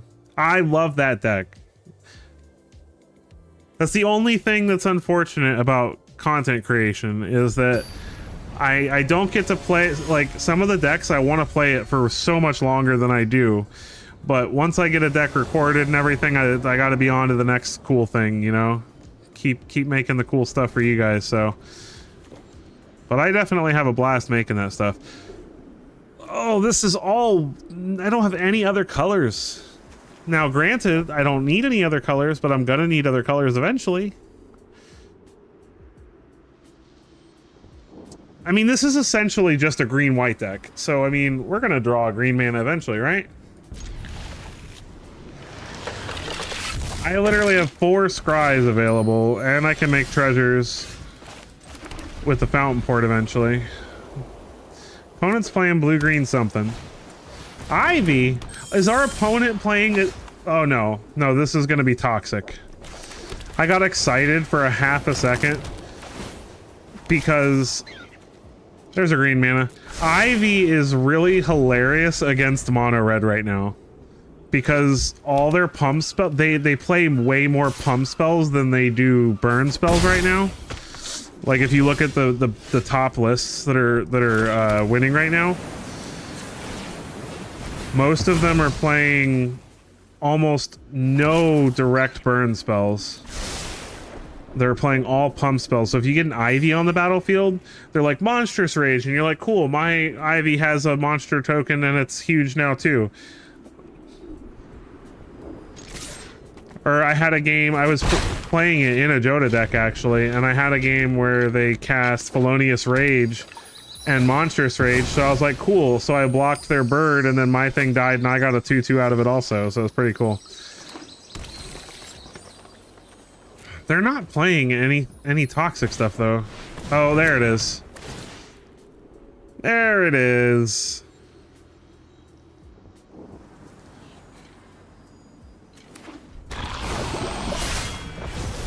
Oh, Venerated Brought Priest.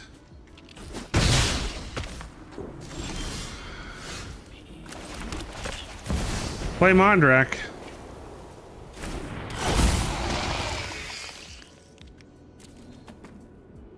Alright, here's the plan. We're gonna Fabled Passage for a mountain. And we're gonna Carrot Cake, make 4 rabbits, and then we're gonna Imodane's Recruiter next turn. if our opponent doesn't absolutely obliterate us with poison counters before then. Maybe they don't have anything to target their stuff with. Maybe we're lucky. Every target that they do is 3 poison counters. That counts. Oh, it doesn't count. I could have sworn that counted. They have 4 Venerated Rot Priests on the battlefield right now. This is ridiculous. Ivy counts as a Venerated Rot Priest in my opinion. Okay. They only have 2 cards though. Well, they'll have 3 cards after this is all said and done, right?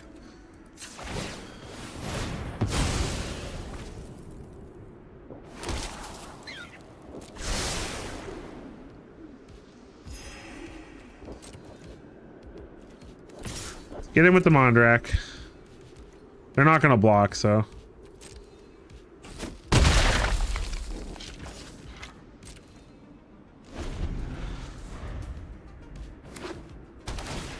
Okay. So they have 2 cards. If those 2 cards are spells that target things, we're toast. They're not. However, they are going to get a giant 8/8 dinosaur out of this.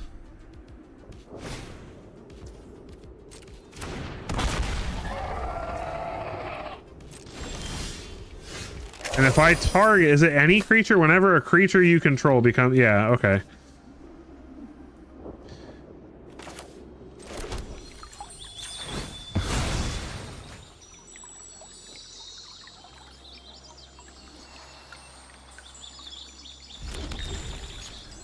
Let's do math.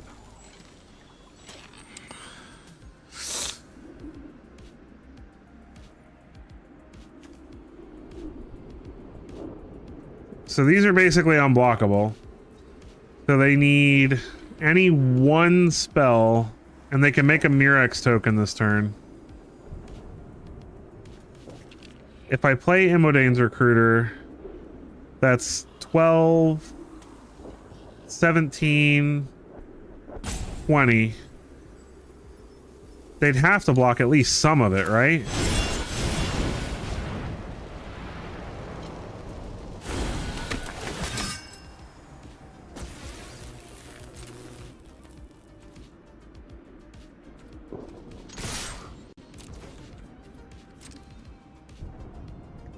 They can't block nothing.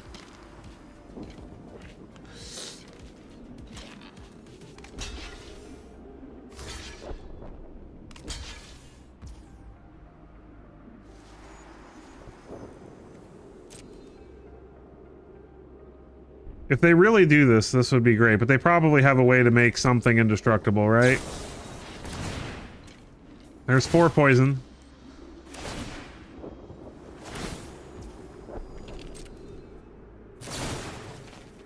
Oh.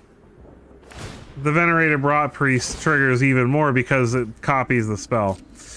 So we're dead. Oh, I hate Rot Priest so much.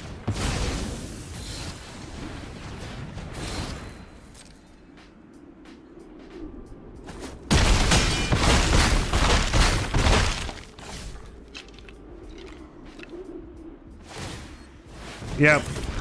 And they have, so it doesn't even matter if they have something to target. Good game, opponent.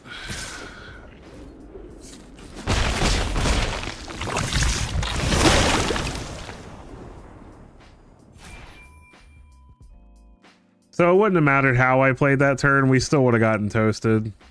I was considering playing the Season of the Burrow and making 10 rabbits, but that means they had a Tyvar standing hand already, so they just would have targeted their stuff anyway and put us up there. And then because of the dinosaur, it doesn't matter if we block their guys. They go they deal damage as though they weren't blocked.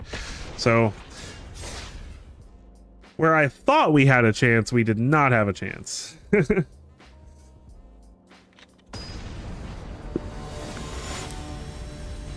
But if that wasn't a toxic deck, that was a pretty strong game from the deck. We just 10 life is a lot less than 20 life, in case you were wondering. This is a good hand.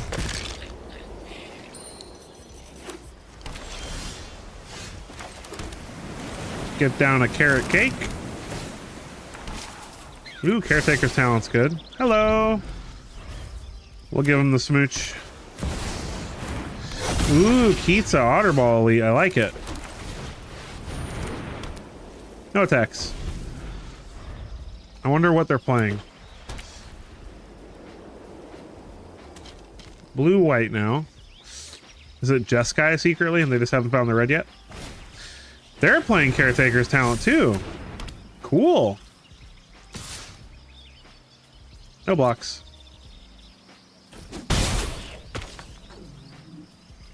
They're gonna draw and discard. Hey, Mr. Wrinkles.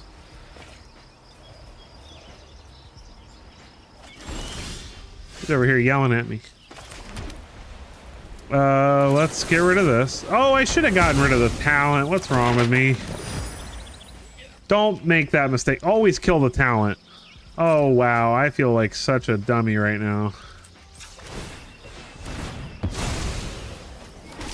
My first instinct is always to kill the creatures that are the problem. Talent is the problem. And they have another one. See, if we'd killed the talent, that would have been a dead card. And now they kill our talent, because they're smart. Oh, no. Alright. Well, I'm gonna make a bunch of forests.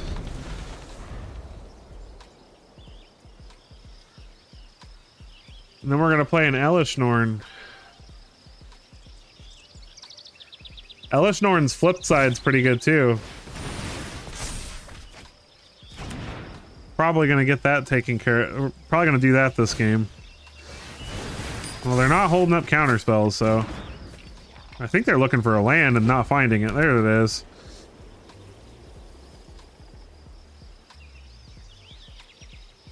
Opponent's gonna map it up. Sure. Slide a hand on top. What are they playing? I'm so confused by this deck. Yeah, Elishnorn. Elishnorn! This version of Elishnorn is busted. People don't understand. Oh, they tapped the Kisa, so we get to attack and everything?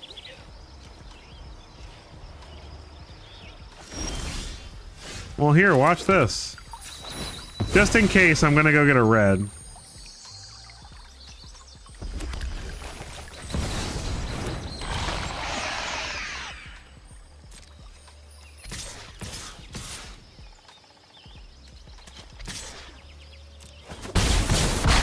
We're gonna get in for 4. Sacrifice 3 creatures.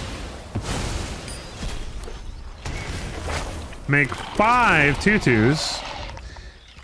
And then all our creatures get +1/+1 and double strike next turn. So good luck, unless they have a Sunfall. That's not a Sunfall. That is the opposite of a Sunfall. Proof that Elishnorn is busted. Sure, you make your token, draw your cards, have fun. Well, they got 1 more mana. Nothing to get back at with a helping hand or anything, though. They tapped out. All their creatures are tapped, except for this guy. If we draw a removal spell, they are absolute. No, I think they're dead anyway. Because these are 6 damage apiece. We have 30 damage on board. Good night. And then the best part is after that, Elishnorn destroys all non-Phyrexian permanents. GG. That version of Elishnorn is so underrated.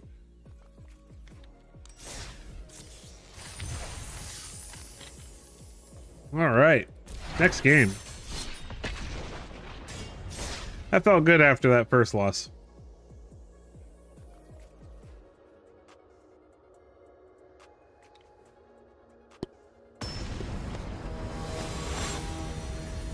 Cheese Priest. Good afternoon, sir. I'd like to talk to you about our Lord and Savior, Jesus. We get to go first. We'll keep the Razor Verge ticket on top.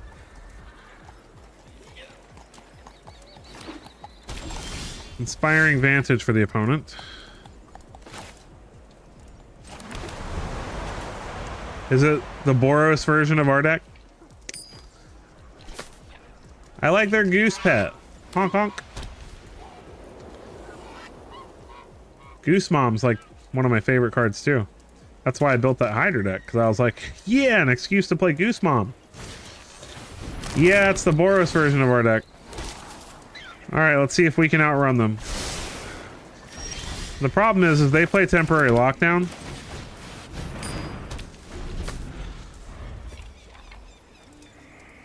And we do not play Temporary Lockdown. There's their Caretaker's talent, but we get to take advantage of ours first.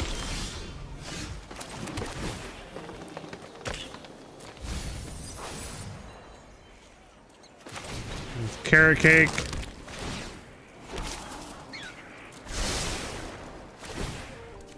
Draw a card. Go ahead and level this up so that whenever we need to, we can level it up to the 3rd level. See if our opponent has a way to destroy our talent with a get lost of their own. They don't. Nope, they just play another talent. But now they get to draw a bunch of cards.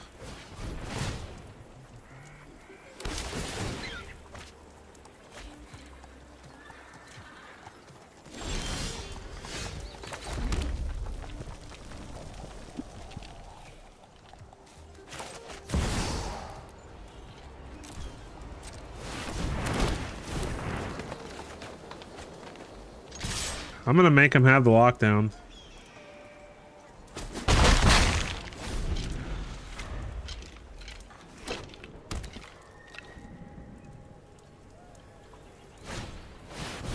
Sunfall too. They get to draw a card out of that, which is annoying, but 2 cards.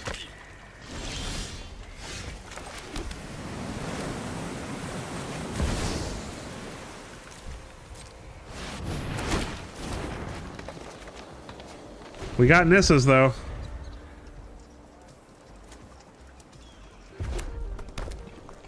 See if they have another Sunfall.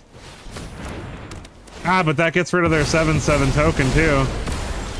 And it doesn't hit these. They always forget about that. It's non-land, dude. GG.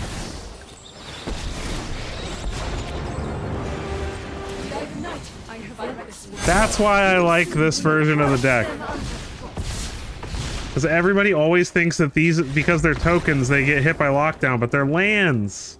GG.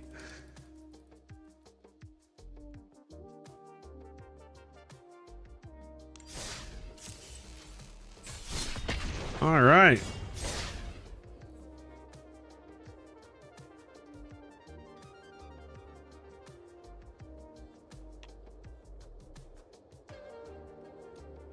Awake in the Woods, OP. Alrighty, it's 8EB8. Hey, Joseph. Welcome to the stream. 2 weeks in a row you made it.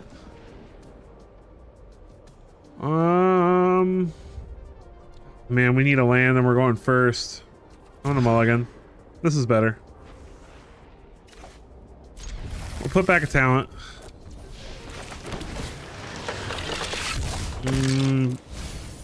Much as I love Farmer, we want lands.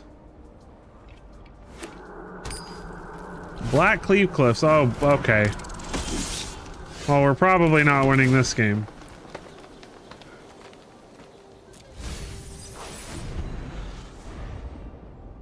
We are just a tad too slow, I think.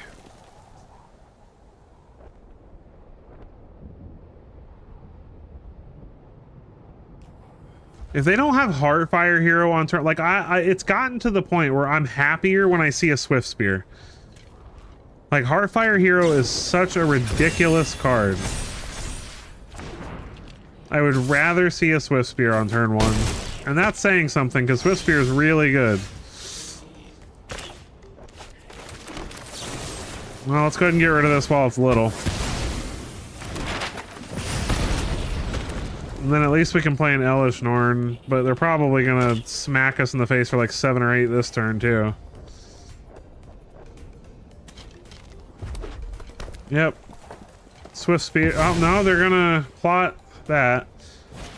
Well, they do play the Swift Spear. But that only hits us for 1, so.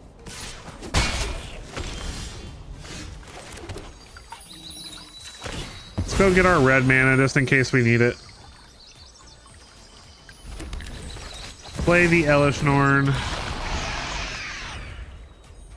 The problem is he can just monstrous rage is enough to kill the like ridiculous. Like a 1 mana creature and a 1 mana spell should not be able to kill and survive killing a 4 mana creature with stats like this. But what are you gonna do?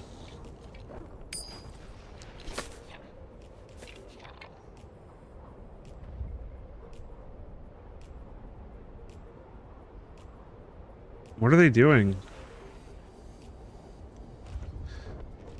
Are they stressed about attacking? They didn't play the Slick Shot this turn. So that makes me think they don't have...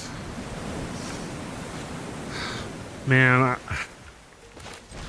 I really want to play Nissa this turn, but I don't think I can afford to take 4 damage for it. Next turn I can play it with only taking 2 damage.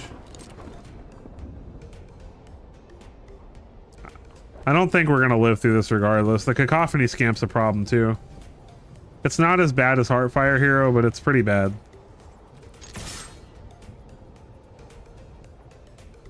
Might as well attack.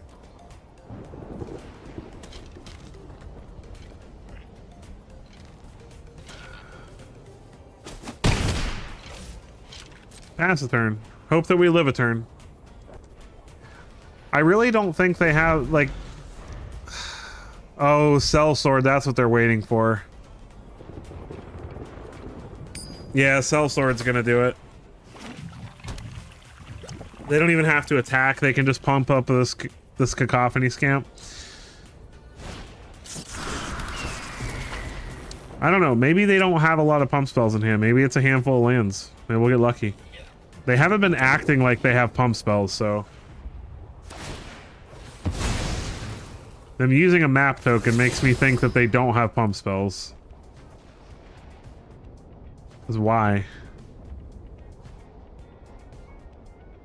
I don't think it matters.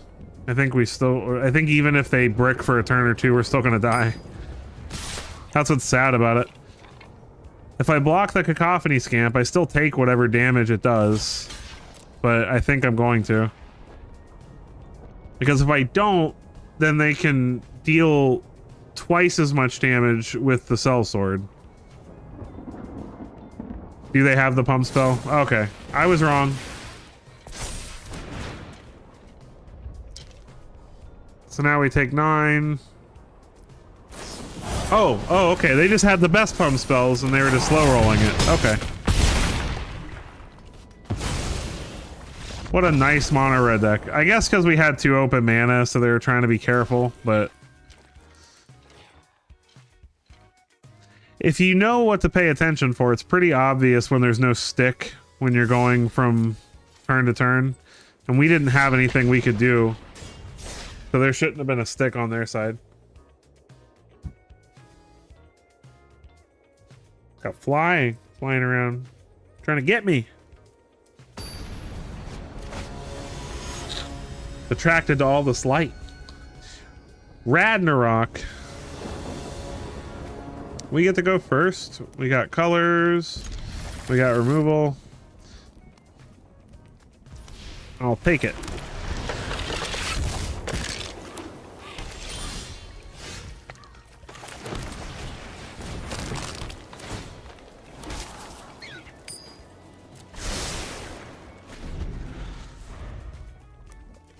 I would like either a white or a green mana on top, please. That is the opposite of a white or a green mana.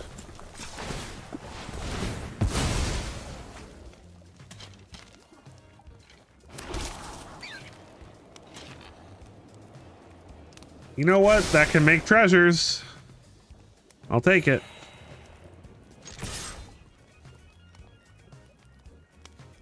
Are they really going to cut down the rabbit? Feels like a waste of a cut down. Oh. No. This is my home, and I don't appreciate Don't make that us people sacrifice touch our my rabbit. things.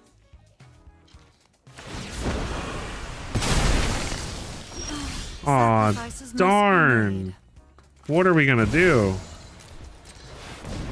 We're gonna Hydra there, Liliana. Taste the multi-headed fury of the western frontier. Nothing more. She's used to zombies. She's not used to terrifying snakes. Oh, what a... No! Oh, we got another one. You know what they say, when you cut their heads off, they just grow new ones. Do they have another virtue? I'll be so sad if they have another negative. Okay, there we go. Carrot cake. We're gonna find another land eventually. There we go. It's not white, but it's a land. I'll take it. And it can make tokens and treasure, so... You work with what you got. We'll just make a bunch of fish and then we'll kill them with Imodane's Recruiter. It'll be great.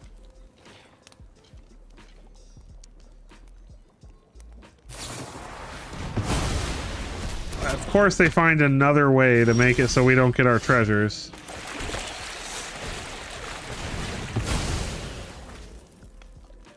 This is the rudest control deck. Hey! A white mana. Now we just need another green. But we can make treasure with Fountain Port, so that's okay. Actually, playing against this deck, I don't even know if we needed these Sunfalls. Intimidation campaign.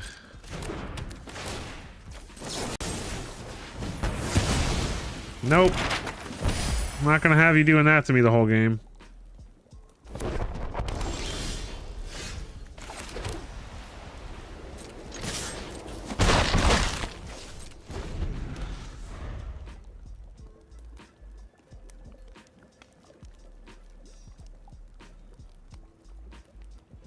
I wonder how long it's going to take them to demolition field our Fountain Port.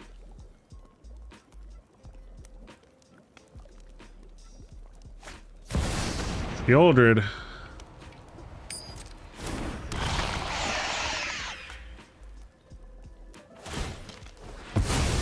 Well, I'm glad we have Sunfall.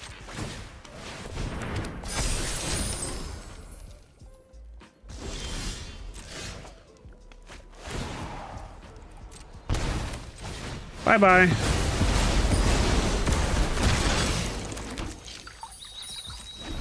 Pass the turn.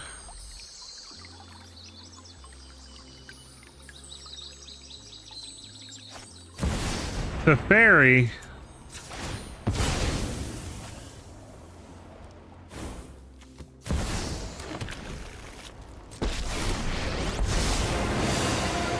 No matter the time or place, I'm ready to win. Sure. Knowledge is meant to be shared. More lands, hooray! More recruiters, I'll take it.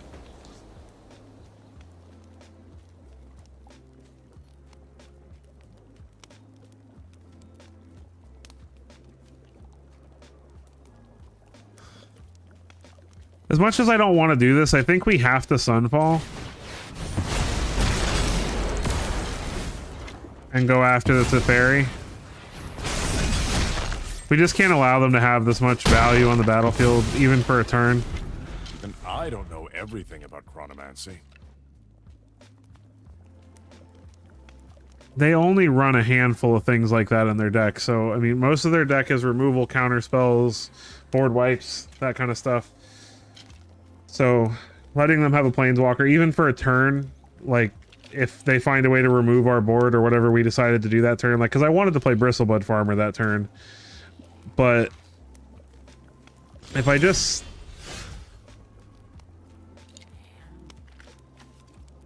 sit back and make either treasures or fish with this fountain port, like eventually we can play a farmer and a recruiter in the same turn.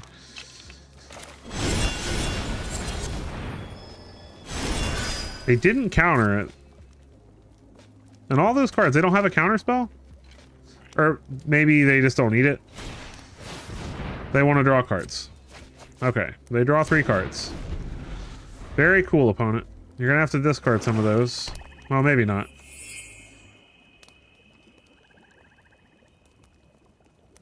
Do they have a board wipe?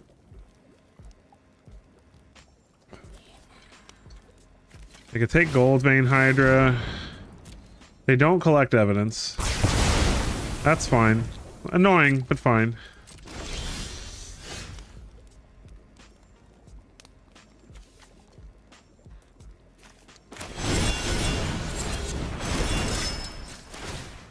Well, I'll reset the board then.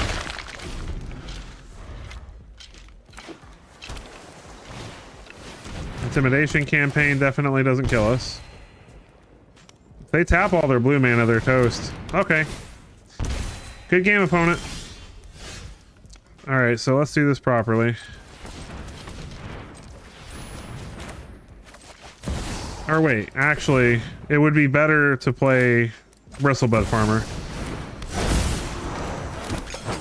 This is more damage.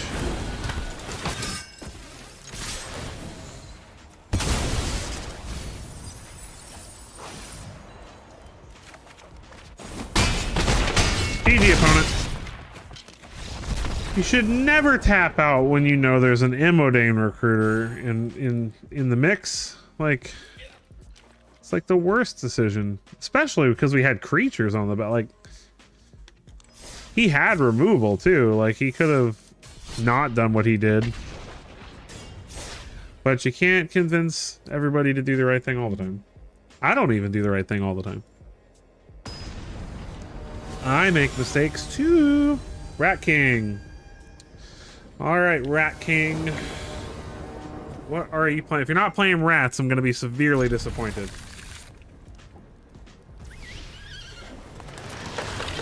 They have weasel sleeves and a weasel avatar, so that's the first mistake. If you're going to name yourself Rat King, you got to go all in, right? No, control's always been a thing. It might not have been quite as prevalent back in alpha, beta, unlimited, and all that stuff, but control has always been a type of deck that people play. There's always been counter spells. There's always been things that destroy all creatures, you know, Wrath of God and all that stuff. The game I've been playing since I was 9, which would be 1997, which was when Scourge was the big set and standard. What does this do? Let's go ahead and get rid of that.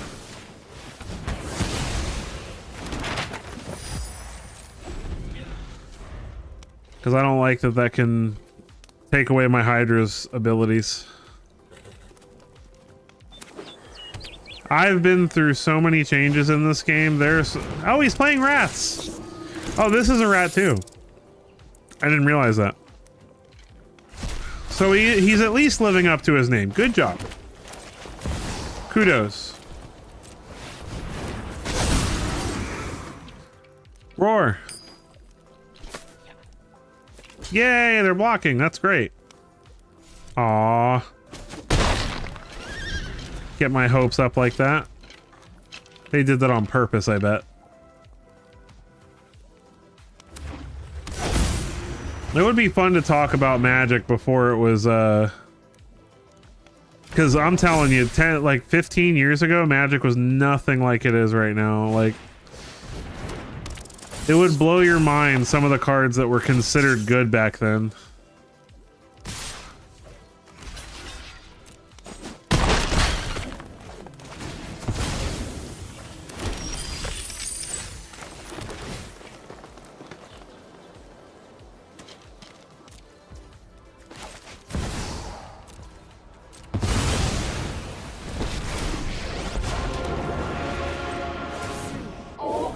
to start making giant creatures.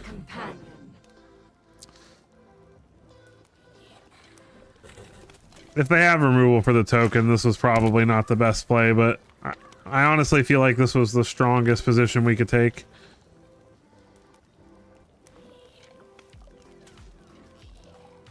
Do they have removal for the 8/8?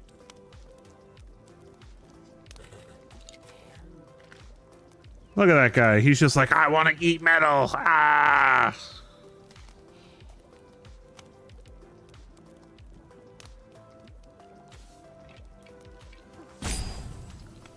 Opponent is in the think tank. They're like, want to attack face, but big giant scary planeswalker in the way. And if they don't attack with everything, they're not even going to come close to reducing her loyalty low enough to matter. So, because if they only attack with like the 2/4 and the 2/2/2s, then she's still going to be at 4 loyalty and make a 5/5 next turn. But if they attack with Lord Skitter and put her down to like 2, then they lose their Skitter, which is bad for them. Next turn, we get to make some 2/2 knights. Or probably kill Skitter, to be honest.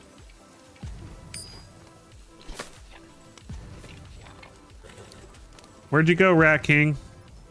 Come back! We're trying to play Magic. Don't embarrass me on the live stream. Okay, I guess they're gone. Well, now I feel bad.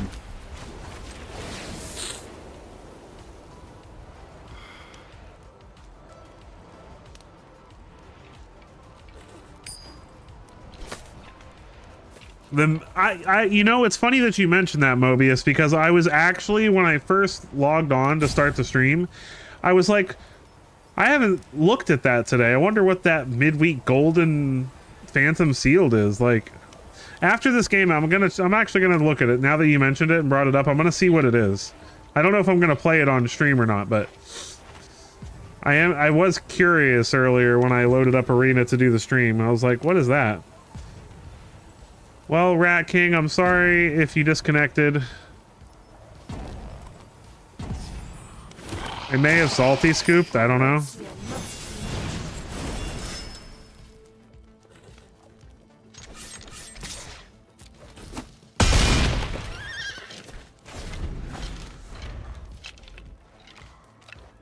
They're out of timeouts and it hasn't scooped for them yet, so I almost wonder...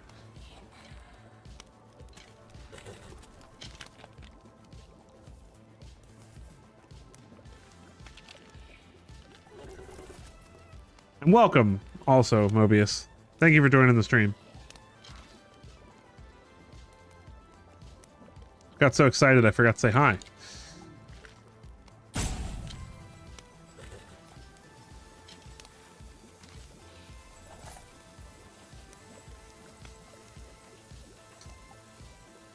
Oh, it's making us wait.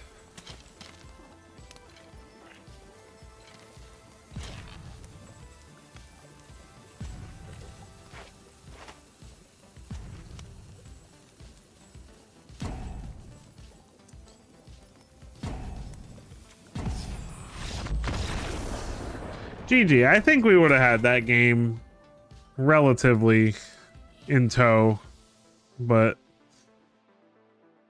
you never know. Alright, what is this?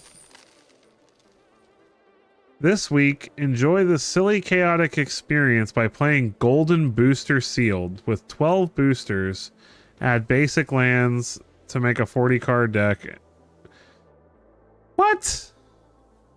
So it's 12 golden, like the golden boosters you get for buying packs. That's pretty funny.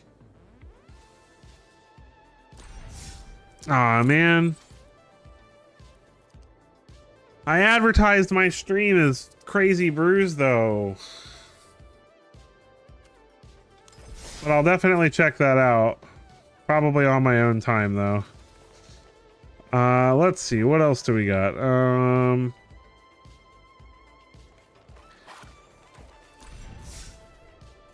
I have my own version of Domain,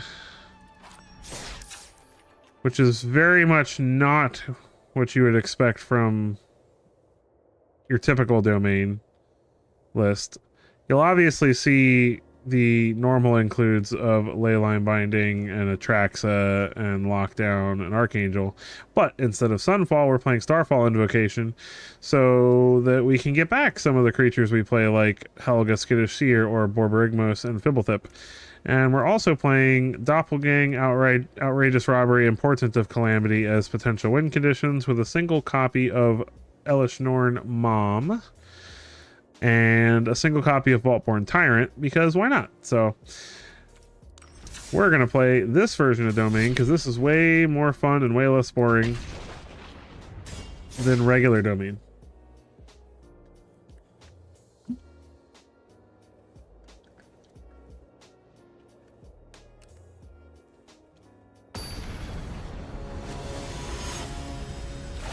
Om Chan, the rabbit avatar. We get to go first. And I tell you what, I love Doppelgang and stuff. I don't think, but if they're playing rabbits, nah. I don't have double white right now. They're not playing rabbits. Keep the land. I like Portent of Calamity. I've talked to so many people and they're like, that card's stupid. It's bad. It's horrible. I cannot count the amount of times I have paid 5 mana for this and gotten all 4 card types and gotten to play a free Atraxa or a free Vaultborn Tyrant or something. More lands. And it's nice because it's basically draw X cards as long as you get a couple of different card types and whatever the top is, right?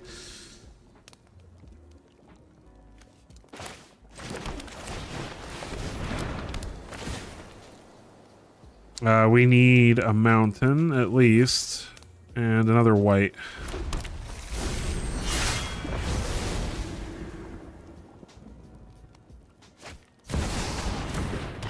Gix.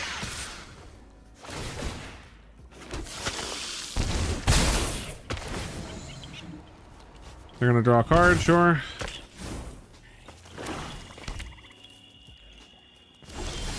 And we drew an untapped land, so we get to play Atraxa, which is nice. Let's go get another black, so that if we draw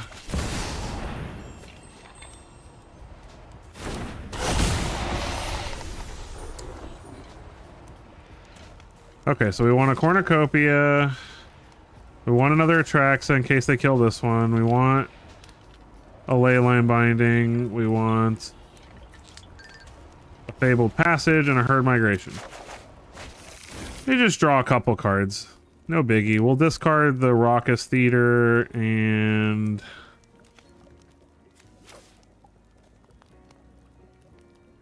I guess the Portent, because we kind of don't need it anymore. At this point, we have enough mana to do all the fun things. Looks like the opponent probably has removal for the Atraxa. Which is annoying, but I mean, we can clean up their board pretty well.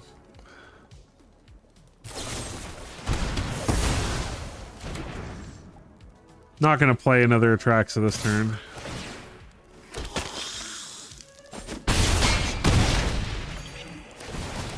It would have been nice to get a Starfall Invocation off that first Atraxa, but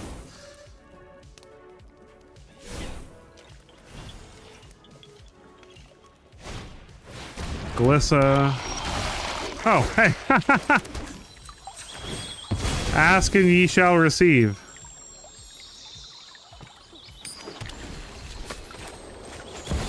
Play Cornucopia. Bye-bye.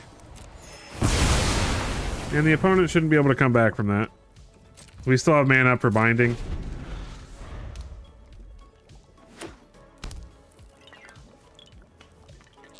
But it's nice because every once in a while you end up in a situation where even having an Atraxa on the battlefield's not good enough with the opponent's board state. So being able to... Oh, are they really going to hit our Atraxa? They're deadly cover-upping just to get rid of Atraxa. Too bad we have way more win conditions than Atraxa in this deck. No! What are we gonna do?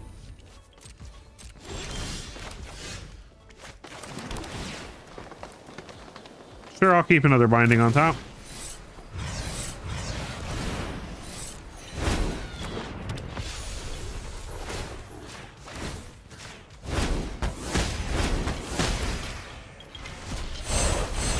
Get a Skyclave, go attacking. And then if they don't kill the Skyclave, I'm just going to doppelgang the Skyclave into Oblivion. I love Starfall Invocation. I think this is...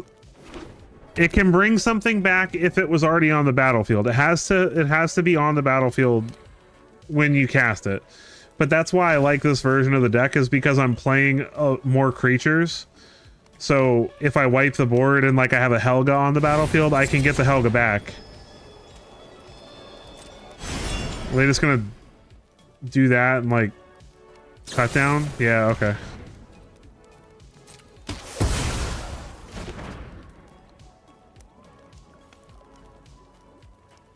If you're playing Niv Mizzet, it's better because you can get your... If you have to wipe the board with Niv on the field, because sometimes they just have too much. They have too much on the board, and you know, yeah, Sunfall is great, but you lose your best creature. So being able to wipe the board and keep your best creature that's on the battlefield is really awesome.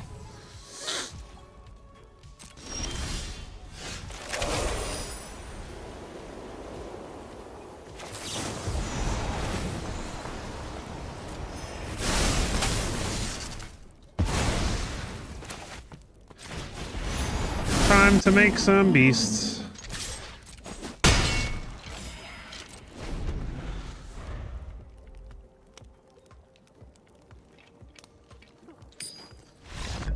GG, easy.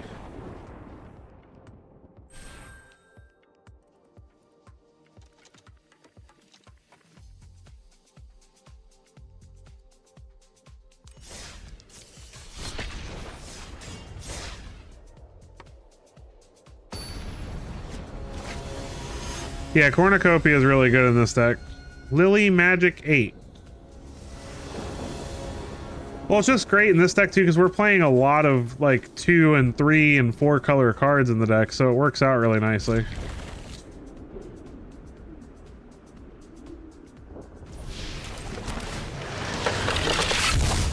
We'll keep the invasion.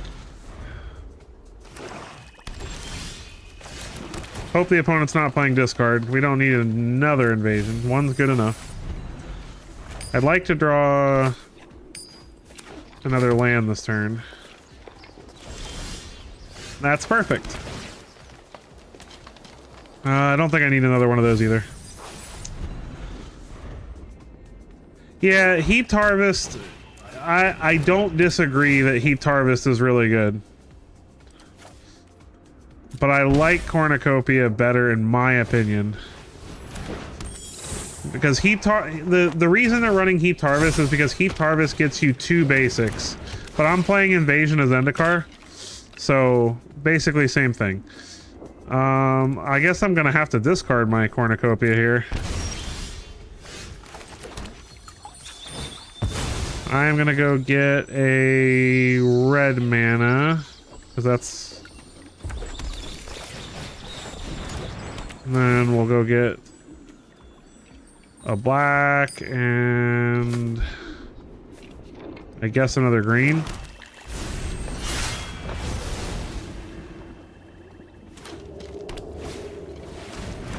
I'm actually running Helga in the deck because Helga is kind of like beans. Man, this is unfortunate. I guess we'll discard the Doppelgang. We don't need it right this minute. Doppelganging Bandit's talent would be pretty funny. There we go. We'll just refill our hand that way.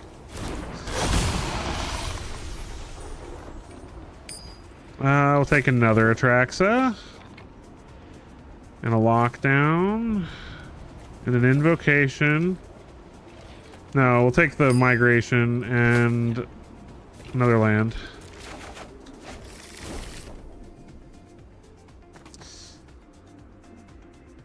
Yeah, they have removal. To be expected.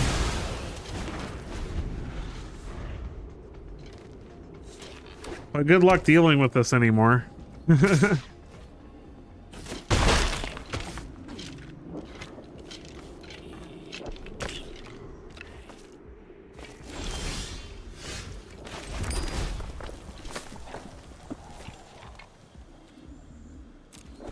Play another one.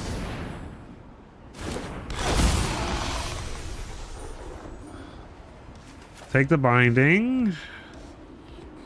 Take planes. Take the doppelgang. Cool, we don't have to discard anything. Works out.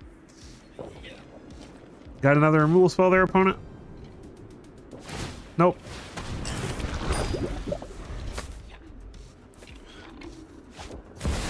Liliana of the Veil, sure. Enough with the mysteries.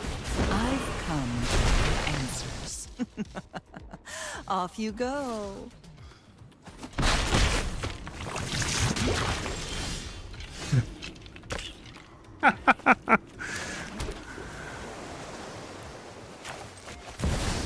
I'm not even gonna play it.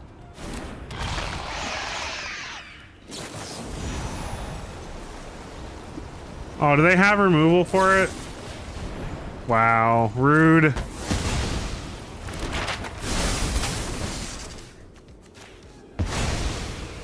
Whatever. Luck favors the foolish, after all.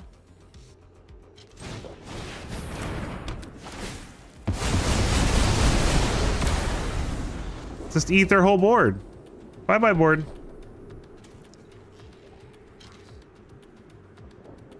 Now, if they have a get lost... Oh, that actually is rough.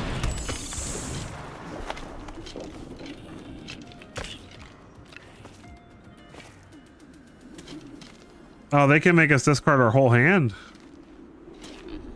I got cocky.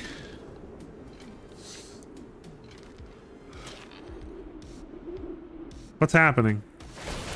Okay, the game like lost its mind for a moment there.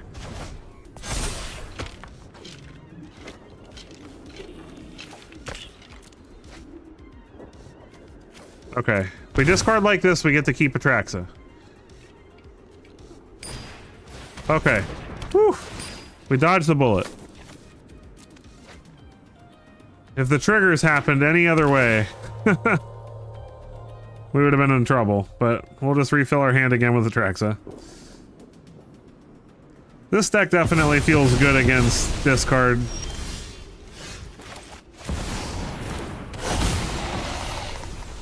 Take a Vaultborn, take Outrageous Robbery, Lockdown, land. Play the land.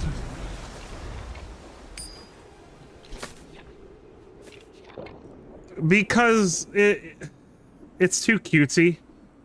It's one of those things where it seems really good because it immediately turns on domain, right? But you're dedicating 4 slots to something that if you don't have it in your opening hand is a completely worthless card any other point in the game. Like, you never want to pay 4 mana on a turn for a leyline. Like, it's just like the worst feeling.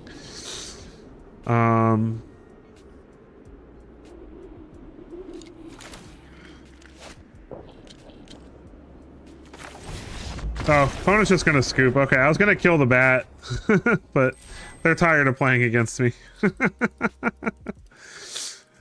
I don't blame them.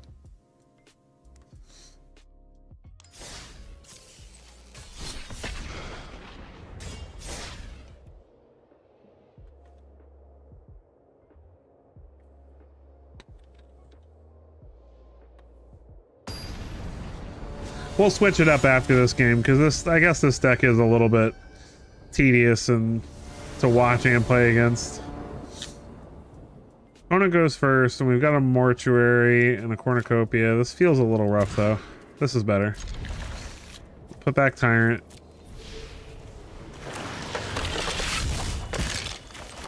Portico. Keep that on top. That. What are they going to take?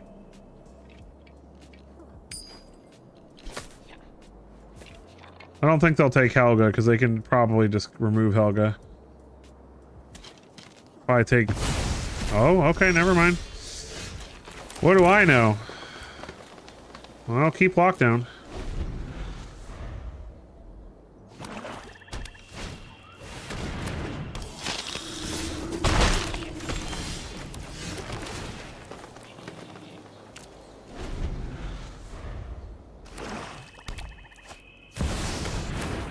Children. Can I get to this starfall quick enough?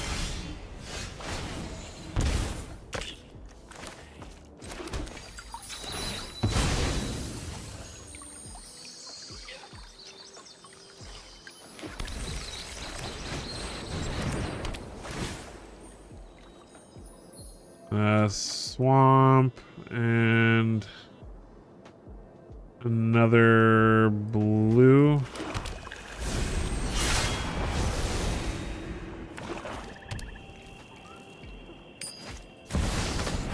Aquazotz is annoying.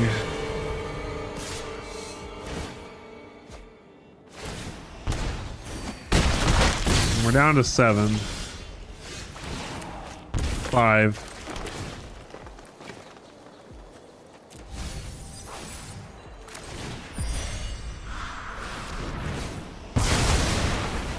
Wipe the board, they get it back as a land. None of us are anywhere near 1 card though, so he can't reactivate that yet. Look at him touching it like he wants to. Oh, another Shieldred.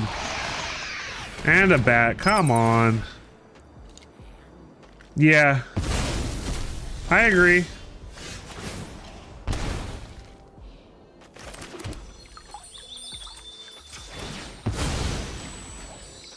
How much mana do I have?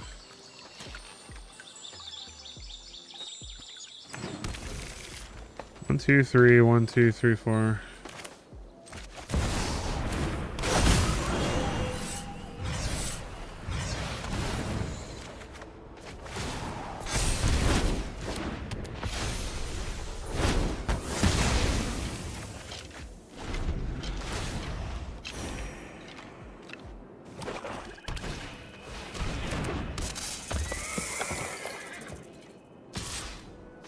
Why is the opponent saying good game?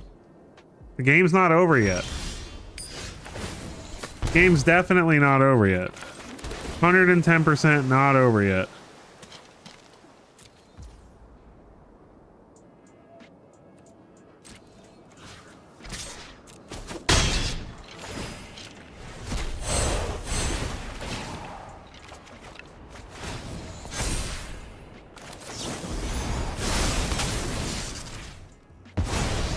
Get rid of the Shieldred. Helga, saving the day. Yeah. Helga said, F you, Shieldred. Oh, another one. And I go for the throat. Rude. It's too late, bro. No, no, it's not. Oh, don't hit something good. Oh, it's a land. Okay. Whew.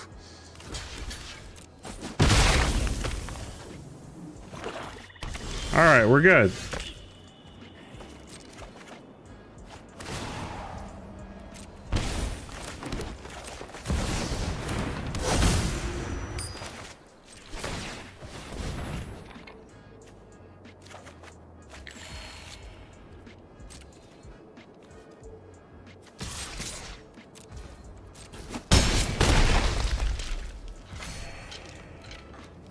Pass the turn.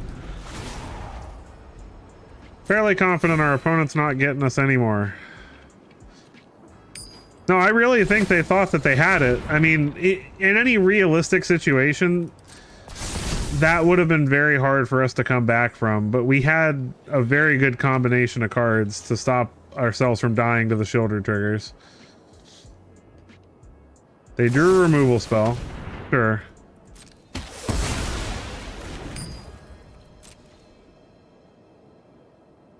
They can't attack, so...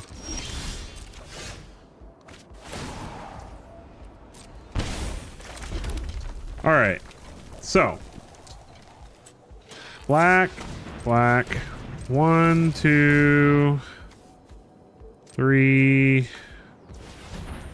4, 5, 6.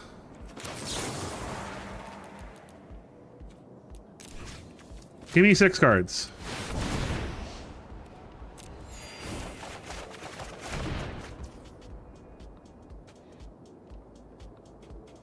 Well, they don't have any bats for me to snag, so I guess we'll play their sleeper. Play their bat. Give me something to block the Saklazats with. And get in for 3 with this. Keep our life total healthy. Land. Sorry, pal. And then we get to Gix's command and... Well, probably I'll actually probably outrage it because I just need to find a removal spell first. So we'll discard the lockdowns. We don't need that. Lock.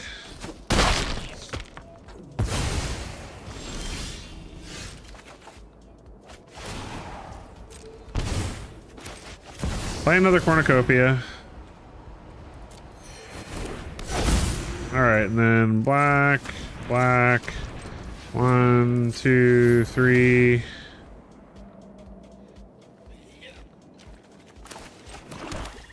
Four. Snag 4 more cards from their library. There we go.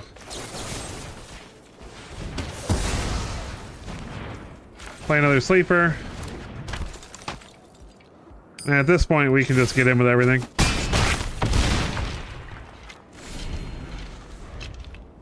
They can't come back from this, I don't think. Because even if they wipe the board, we can Gix's command to get stuff back. And Vaultborn Tyrant would leave behind a another 6/6 anyway.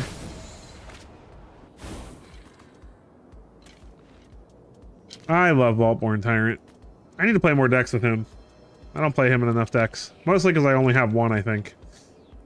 And I could never bring myself to spend the wild cards on it.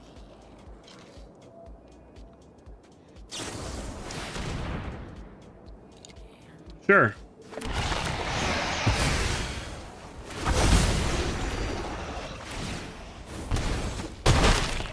They got their shoulder back. Good job.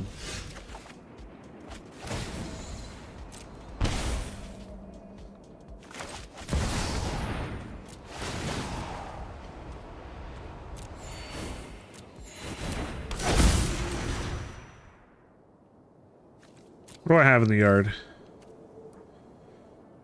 Tyrant, Helga.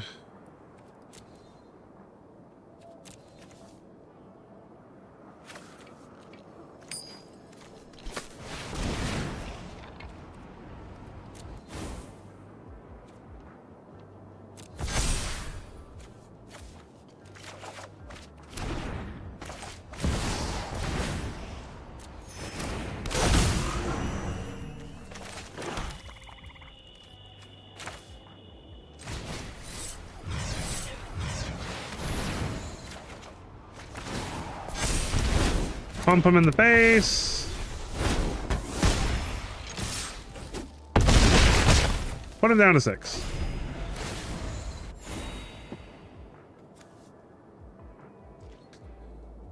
Yeah, this is where I should say GG. Yeah, I'm so excited about Foundations. Like, I never thought I would be so excited for a green common. But we haven't had a real 1 mana mana dork in forever. It has been such a long time since we've had an actual 1 mana creature that just taps for a mana. And that's going to be huge.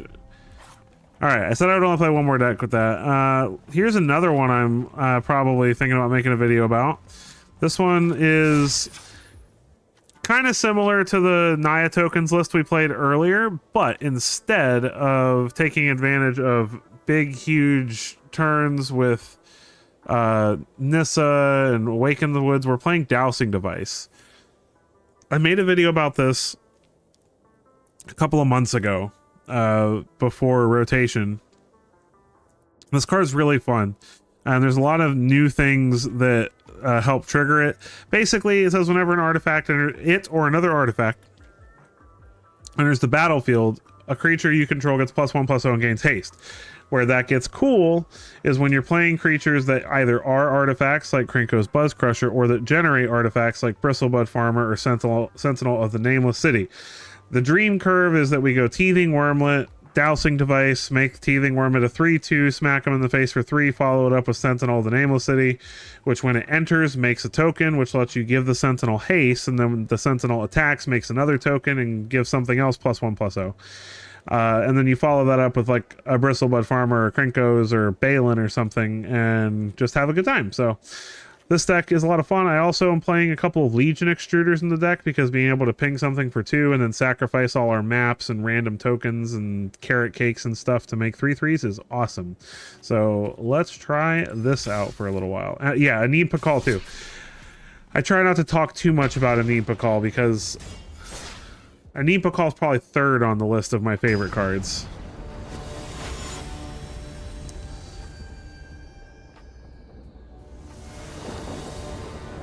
We get to go first.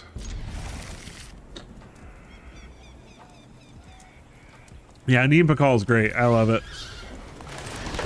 I will play Anim Pakal until she rotates. I'll probably play her in like 50 decks the week before she rotates. Ruthless Negotiation. Well, we can't cast Sentinel right now, so speak of the devil. Oh, there's a green mana. Yeah, Roaming Throne is another one.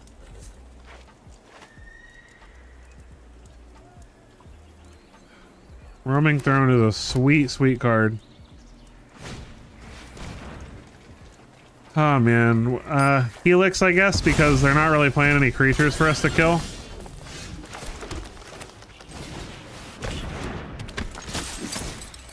Start making stuff.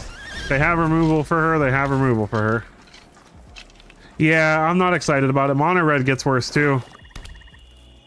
I'm really upset about some of the mono red card. Like, how do they not realize how busted they have made mono red?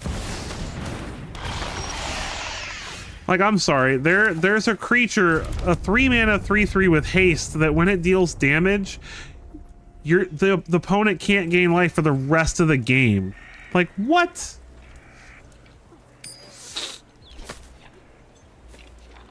Yeah, I saw that too.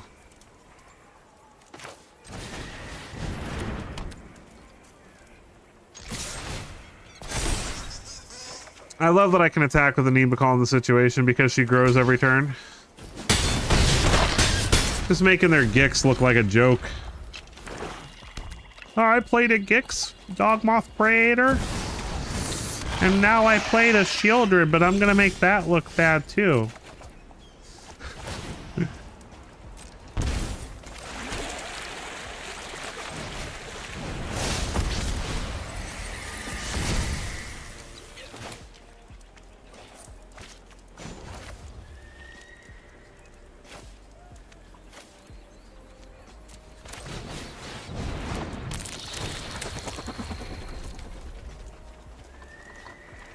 I'm not gonna blow up their land and give them an opportunity. All right, if they wanna block an Pakal with their shoulder, great.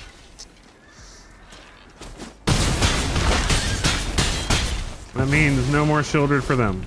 And now we have Geode Grotto, which lets us give stuff haste. And +6/+0.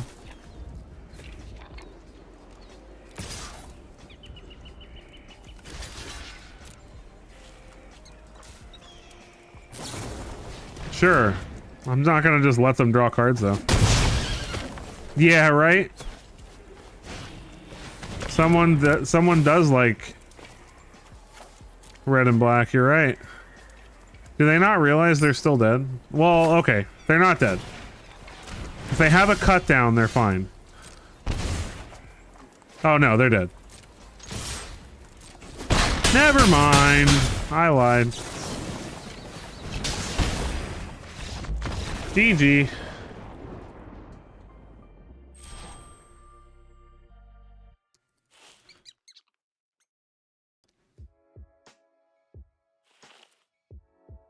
This deck is fun too. I like it a lot. Dowsing Device is such a fun card. It's an underrated haste enabler for sure. Lego El Mambo. Diego El Mambo? I'm probably saying that wrong. If it's Spanish, it's probably Diego El Mambo. Opponent goes first. This is too slow. This is borderline too slow. We're gonna put Bristlebud Farmer back. Get some Wormlets down. Hi. Is the opponent good gaming us already? Well, that just makes me mad. Don't good game me already, bro. Look at them. They're being a jerk. They're GGing me. Oh. They're not ready for this. I'm gonna good game them back. I'm gonna give them the Oko smooch. No blocks. They're not ready for this. Hey, say hello to my Anempa call that lets my Wormlets attack as tutus. Gains me 2 life. And you can't temporary lock down Anempa call, so ha. Go ahead, lockdown. See if I care.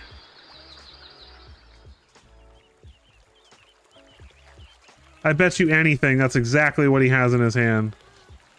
And he was just like, ha, teething Wormlets, ha ha ha, your whole deck costs less than 2 mana, I'm gonna win. And now he's just sitting here staring at me. Like... And... Burn Guard Mentor? Who cares?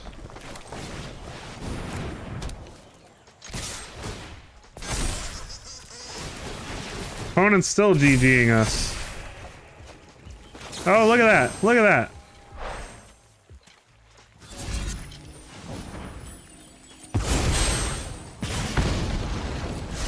They don't even get to block with their mentor.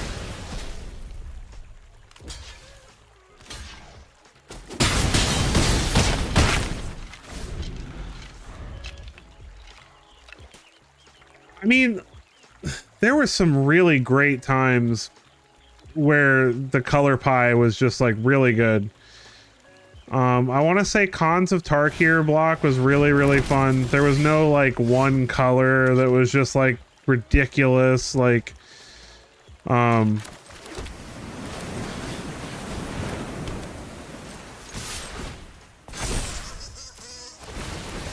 at all this value.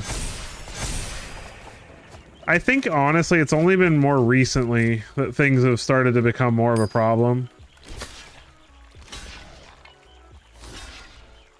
Yeah, that's pretty close to where I started playing. I started in Scourge. Man, that was when things were fun, because back then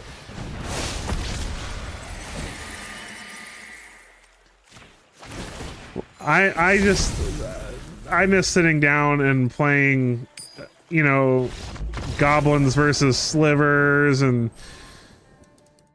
that was a time when Phage the Untouchable was still a card that people actually played. Like a Chroma Angel of Wrath was like, whoa, 8 mana for a 6/6? with pro red and black. Like, what?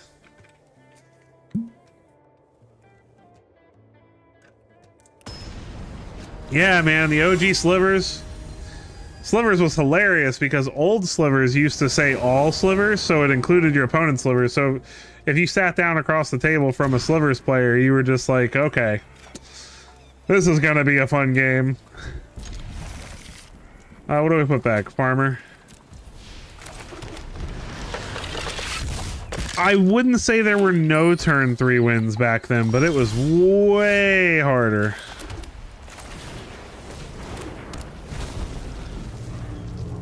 Yes, the game has progressively gotten much faster as time has gone on.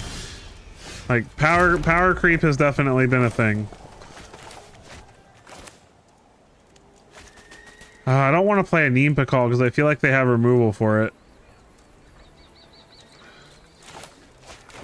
I'm gonna play Caretaker's Talent instead.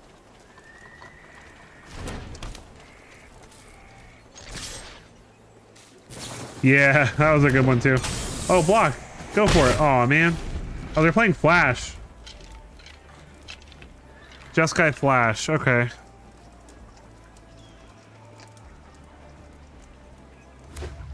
Angel. What angel are they playing?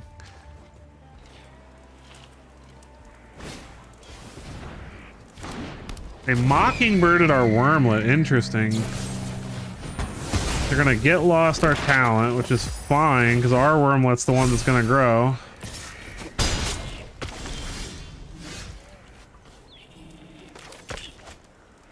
Oh, they're tapped out. Haha! Thanks for tapping out, bro.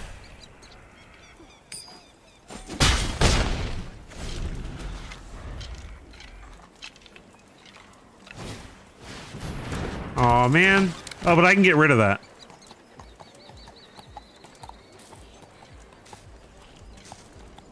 He's like, why didn't it grow?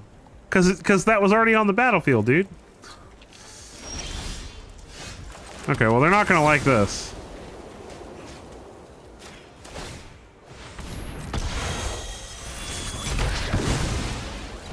Yeah, cool. Alright.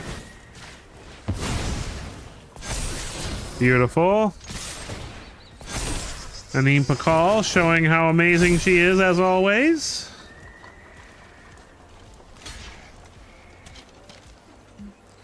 She's just an absolute just if you don't have an answer for her, the game is pretty much over. Like, if she lives a single turn,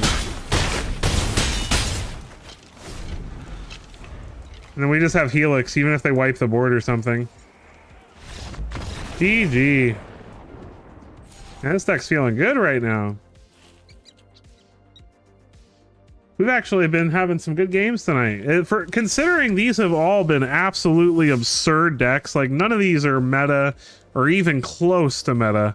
We've won the majority of our games tonight. Like, we've only lost a handful to like mono red and like a couple of toxic decks, like really like the really unfair decks. Like, any deck we've played against that's even mildly fair, we've pretty much crushed like all night. So heck yeah, for a good stream. Good luck. You guys are bringing the good luck. Appreciate you guys for being here. This is so great to finally, like, to, you know, now that I've gotten enough people to actually, you know, tune in and stuff, it's nice to be able to actually get to talk to you guys. Because when I used to stream, you know, when I was a little smaller, you know, it was sad to stream for a couple hours and like maybe like 3 or 4 people talk like once or twice. And so I really appreciate all of you who are here, especially any of you who have been here the whole stream, any of you that are talking, chatting. You guys really make this fun. Let's see. Got another 15 minutes or so before I'm planning on hopping off here, so let's play the Roots deck I built. I'm glad. Stick with me. I like it. I'm glad. It's a good feeling to have people that actually want to stick around and enjoy what I do. Eternia MTG. I feel like that's a streamer. I feel like that's another streamer, but I don't know for sure. This is a great hand. This is like a perfect hand.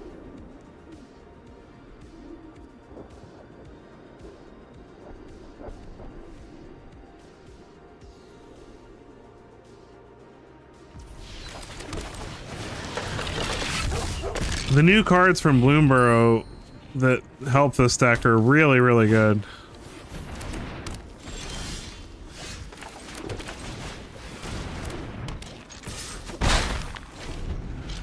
Opponents should have a pretty hard time dealing with this start.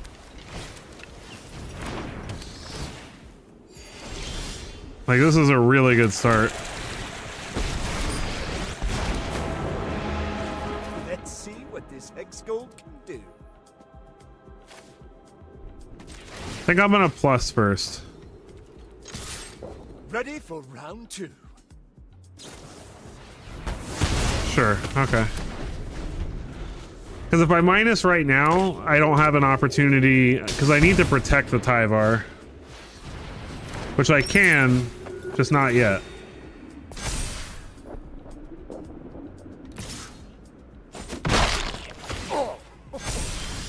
Decent.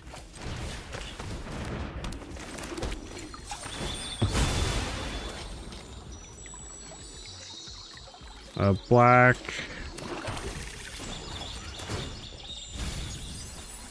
I won't let you fall. Oh, that's unfortunate. Alright. We've got 3 things we can exile safely. We'll see how they attack Tyvar. If they're smart, they'll send the Essence Channeler at Tyvar. That's not the right play.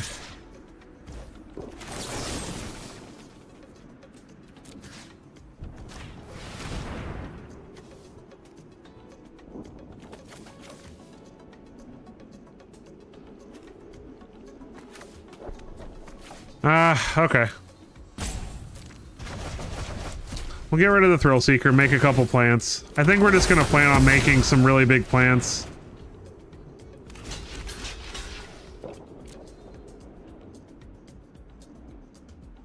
Unless they have a way to gain life right now. There we go. Alright. Now we're good. Well, hold on.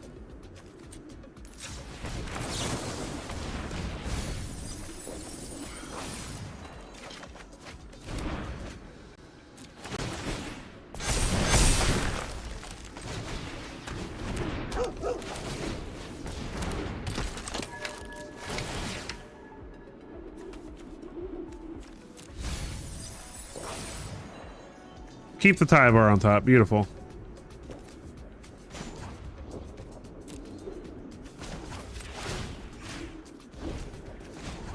We can do this all day. Pass the turn. Malia, basically irrelevant. Oh, no witnesses is a problem. Alright, can we kill them quickly enough? Well, no witnesses destroys. So we're good. And we have a fountain port on the battlefield, so... This was an unlikely outcome. Rally, my friend.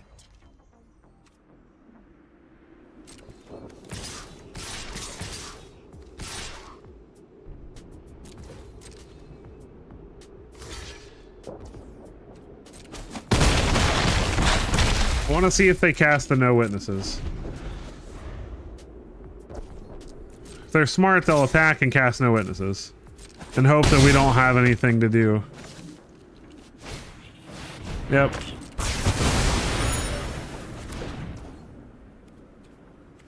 Let's make a fish.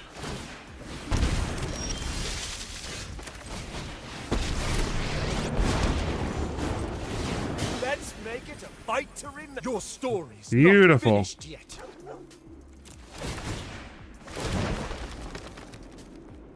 Keep that on top.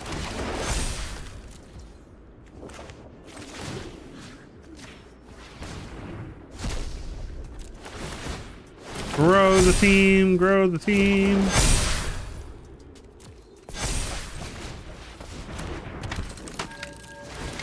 Get some surveilling.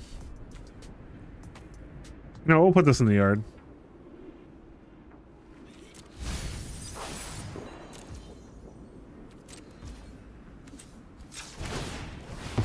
Actually,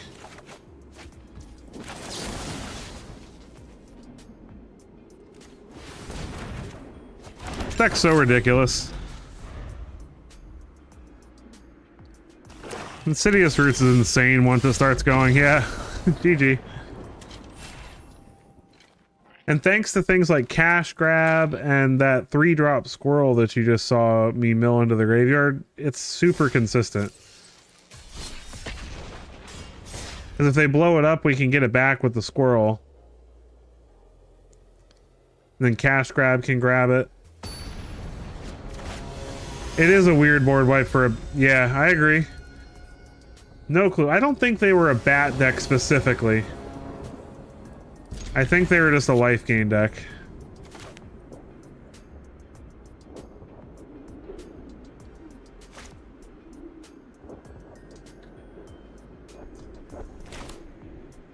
I love the art for Cash Grab. Like, look at this. The squirrel's just like, ah! I got so many in my cheeks already, but I need more.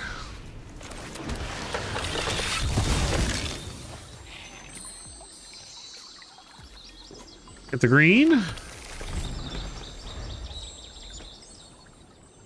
I choose forest. Yes, hello.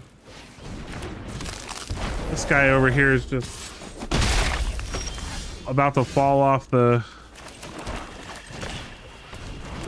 my desk trying to get pets. Ooh, yes, Insidious Roots, thank you. Scavenger's Talent. This is another thing I really like about this deck. Because anytime our creatures die, we get food. And then as we level it up, we get to mill cards, which is great for us. And then at the end of it, whenever we sacrifice a bunch of food, we can get creatures back from the graveyard. Oh, Ozolith, alright. I'm afraid we're probably going to be a little too fast for this gentleman.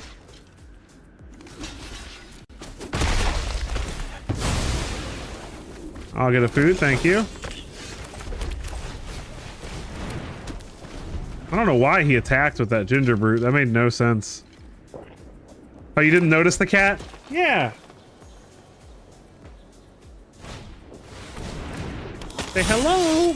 Oh, he's too busy looking at me. Hi, Mr. Wrinkles. My partner in crime. All right. Voldaren Thrill Seeker is an issue.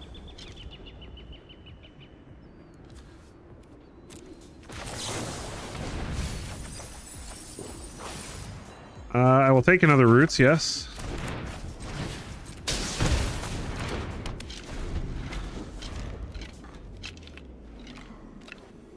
He's like, I'm done sleeping, pet me! Had a good nap. This Thrill Seeker might kill us. Because they can put a lot of counters on it every turn.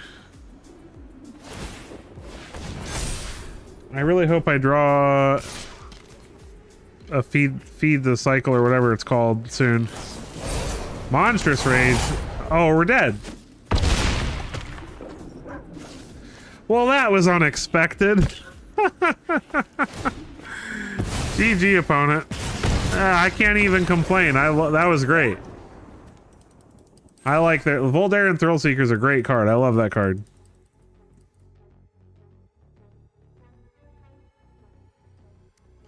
Alright, I got one more game in me before we call it an evening.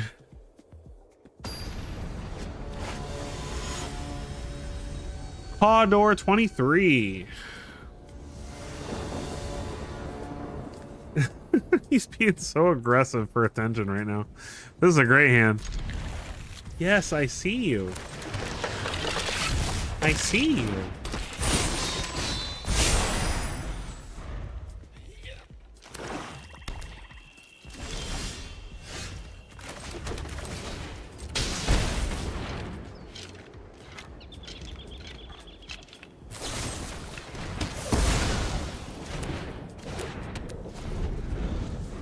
Opponent thinking cutting down my card is actually helping him. It's not.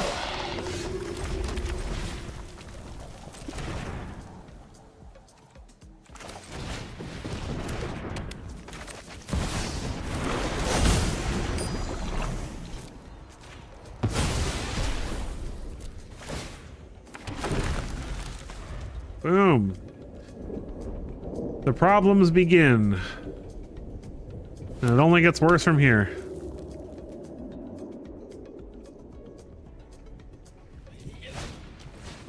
Case of the Uneaten Feast. It's a lot of life gain decks in the last couple hours. People have been... I think what happened was everybody crafted Amalia because it got banned in Explorer. And now they're all like, I have Amalia, I'm gonna play it now.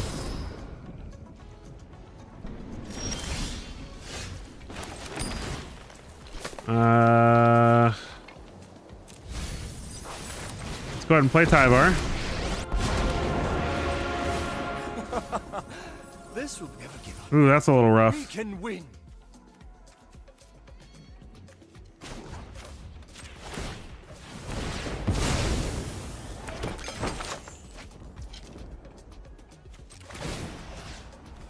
Ether Shielded.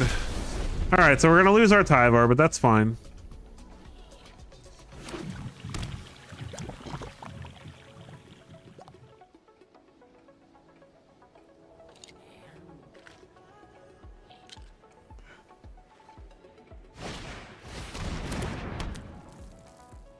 Oh, you're guilty of crafting Amalia today? Or yesterday? Oh, okay. Starscape Cleric's gonna start being an issue. If they just waited a turn, they could have offspringed it. And another Shielded on top. Alright. We need to start getting out of hand much faster than we are. So long as evil lives, Alright. so will I. A lot of damage. Okay. We might die even if we have a good turn this turn. Another Tyvar is good. Let's hope we get lucky. Talk about this There we go. We're in this together.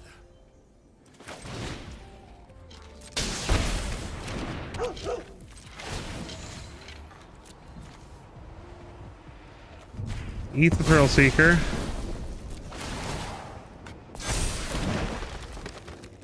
Another Roots on top.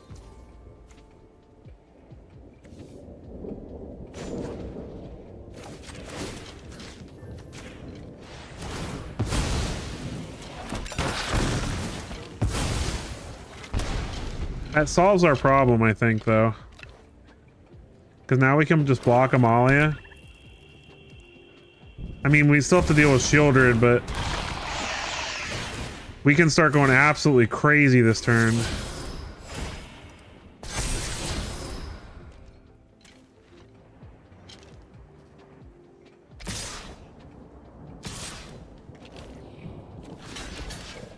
Oh, we are losing Tyvar, though.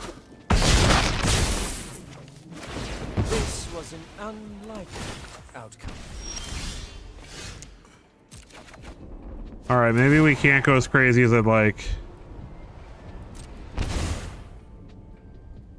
I think we're dead. Oops. I forgot we were losing. If we hadn't lost Tyvar, it would have been a different story. I don't think it matters, though. We didn't even mill a creature! Oh, come on. Alright. Hate to end it on a loss, but what are you gonna do? We still had fun. We played some crazy decks. We had some fun. Some of these decks you will see in upcoming videos. Some of them you may not. Depends on how further testing with them goes. But some of the stuff you saw tonight you will see more vetted versions of. And I have one deck I didn't play. I'll give you a little sneak preview called Kaya's Daycare. This is my next video plan. Not going to show it to you, though. You got to keep your eyes out for the next video. But I will tell you, it is an Orzhov tokens list with Kaya, and it's crazy fun, and having a really good time with that so far. So it was an absolute pleasure having this stream with you guys. Thank you all so much for being here with me. This was just great. I love doing this, and I'm excited to start doing this every week. So again, just in case you haven't been around the whole stream or you haven't heard yet, Wednesdays, 8 p.m. Eastern Standard Time, I will be doing a stream. If you haven't yet already, hit that like button, hit that subscribe button, make sure you hit that bell so you get notified anytime I go live or anytime I release a new video.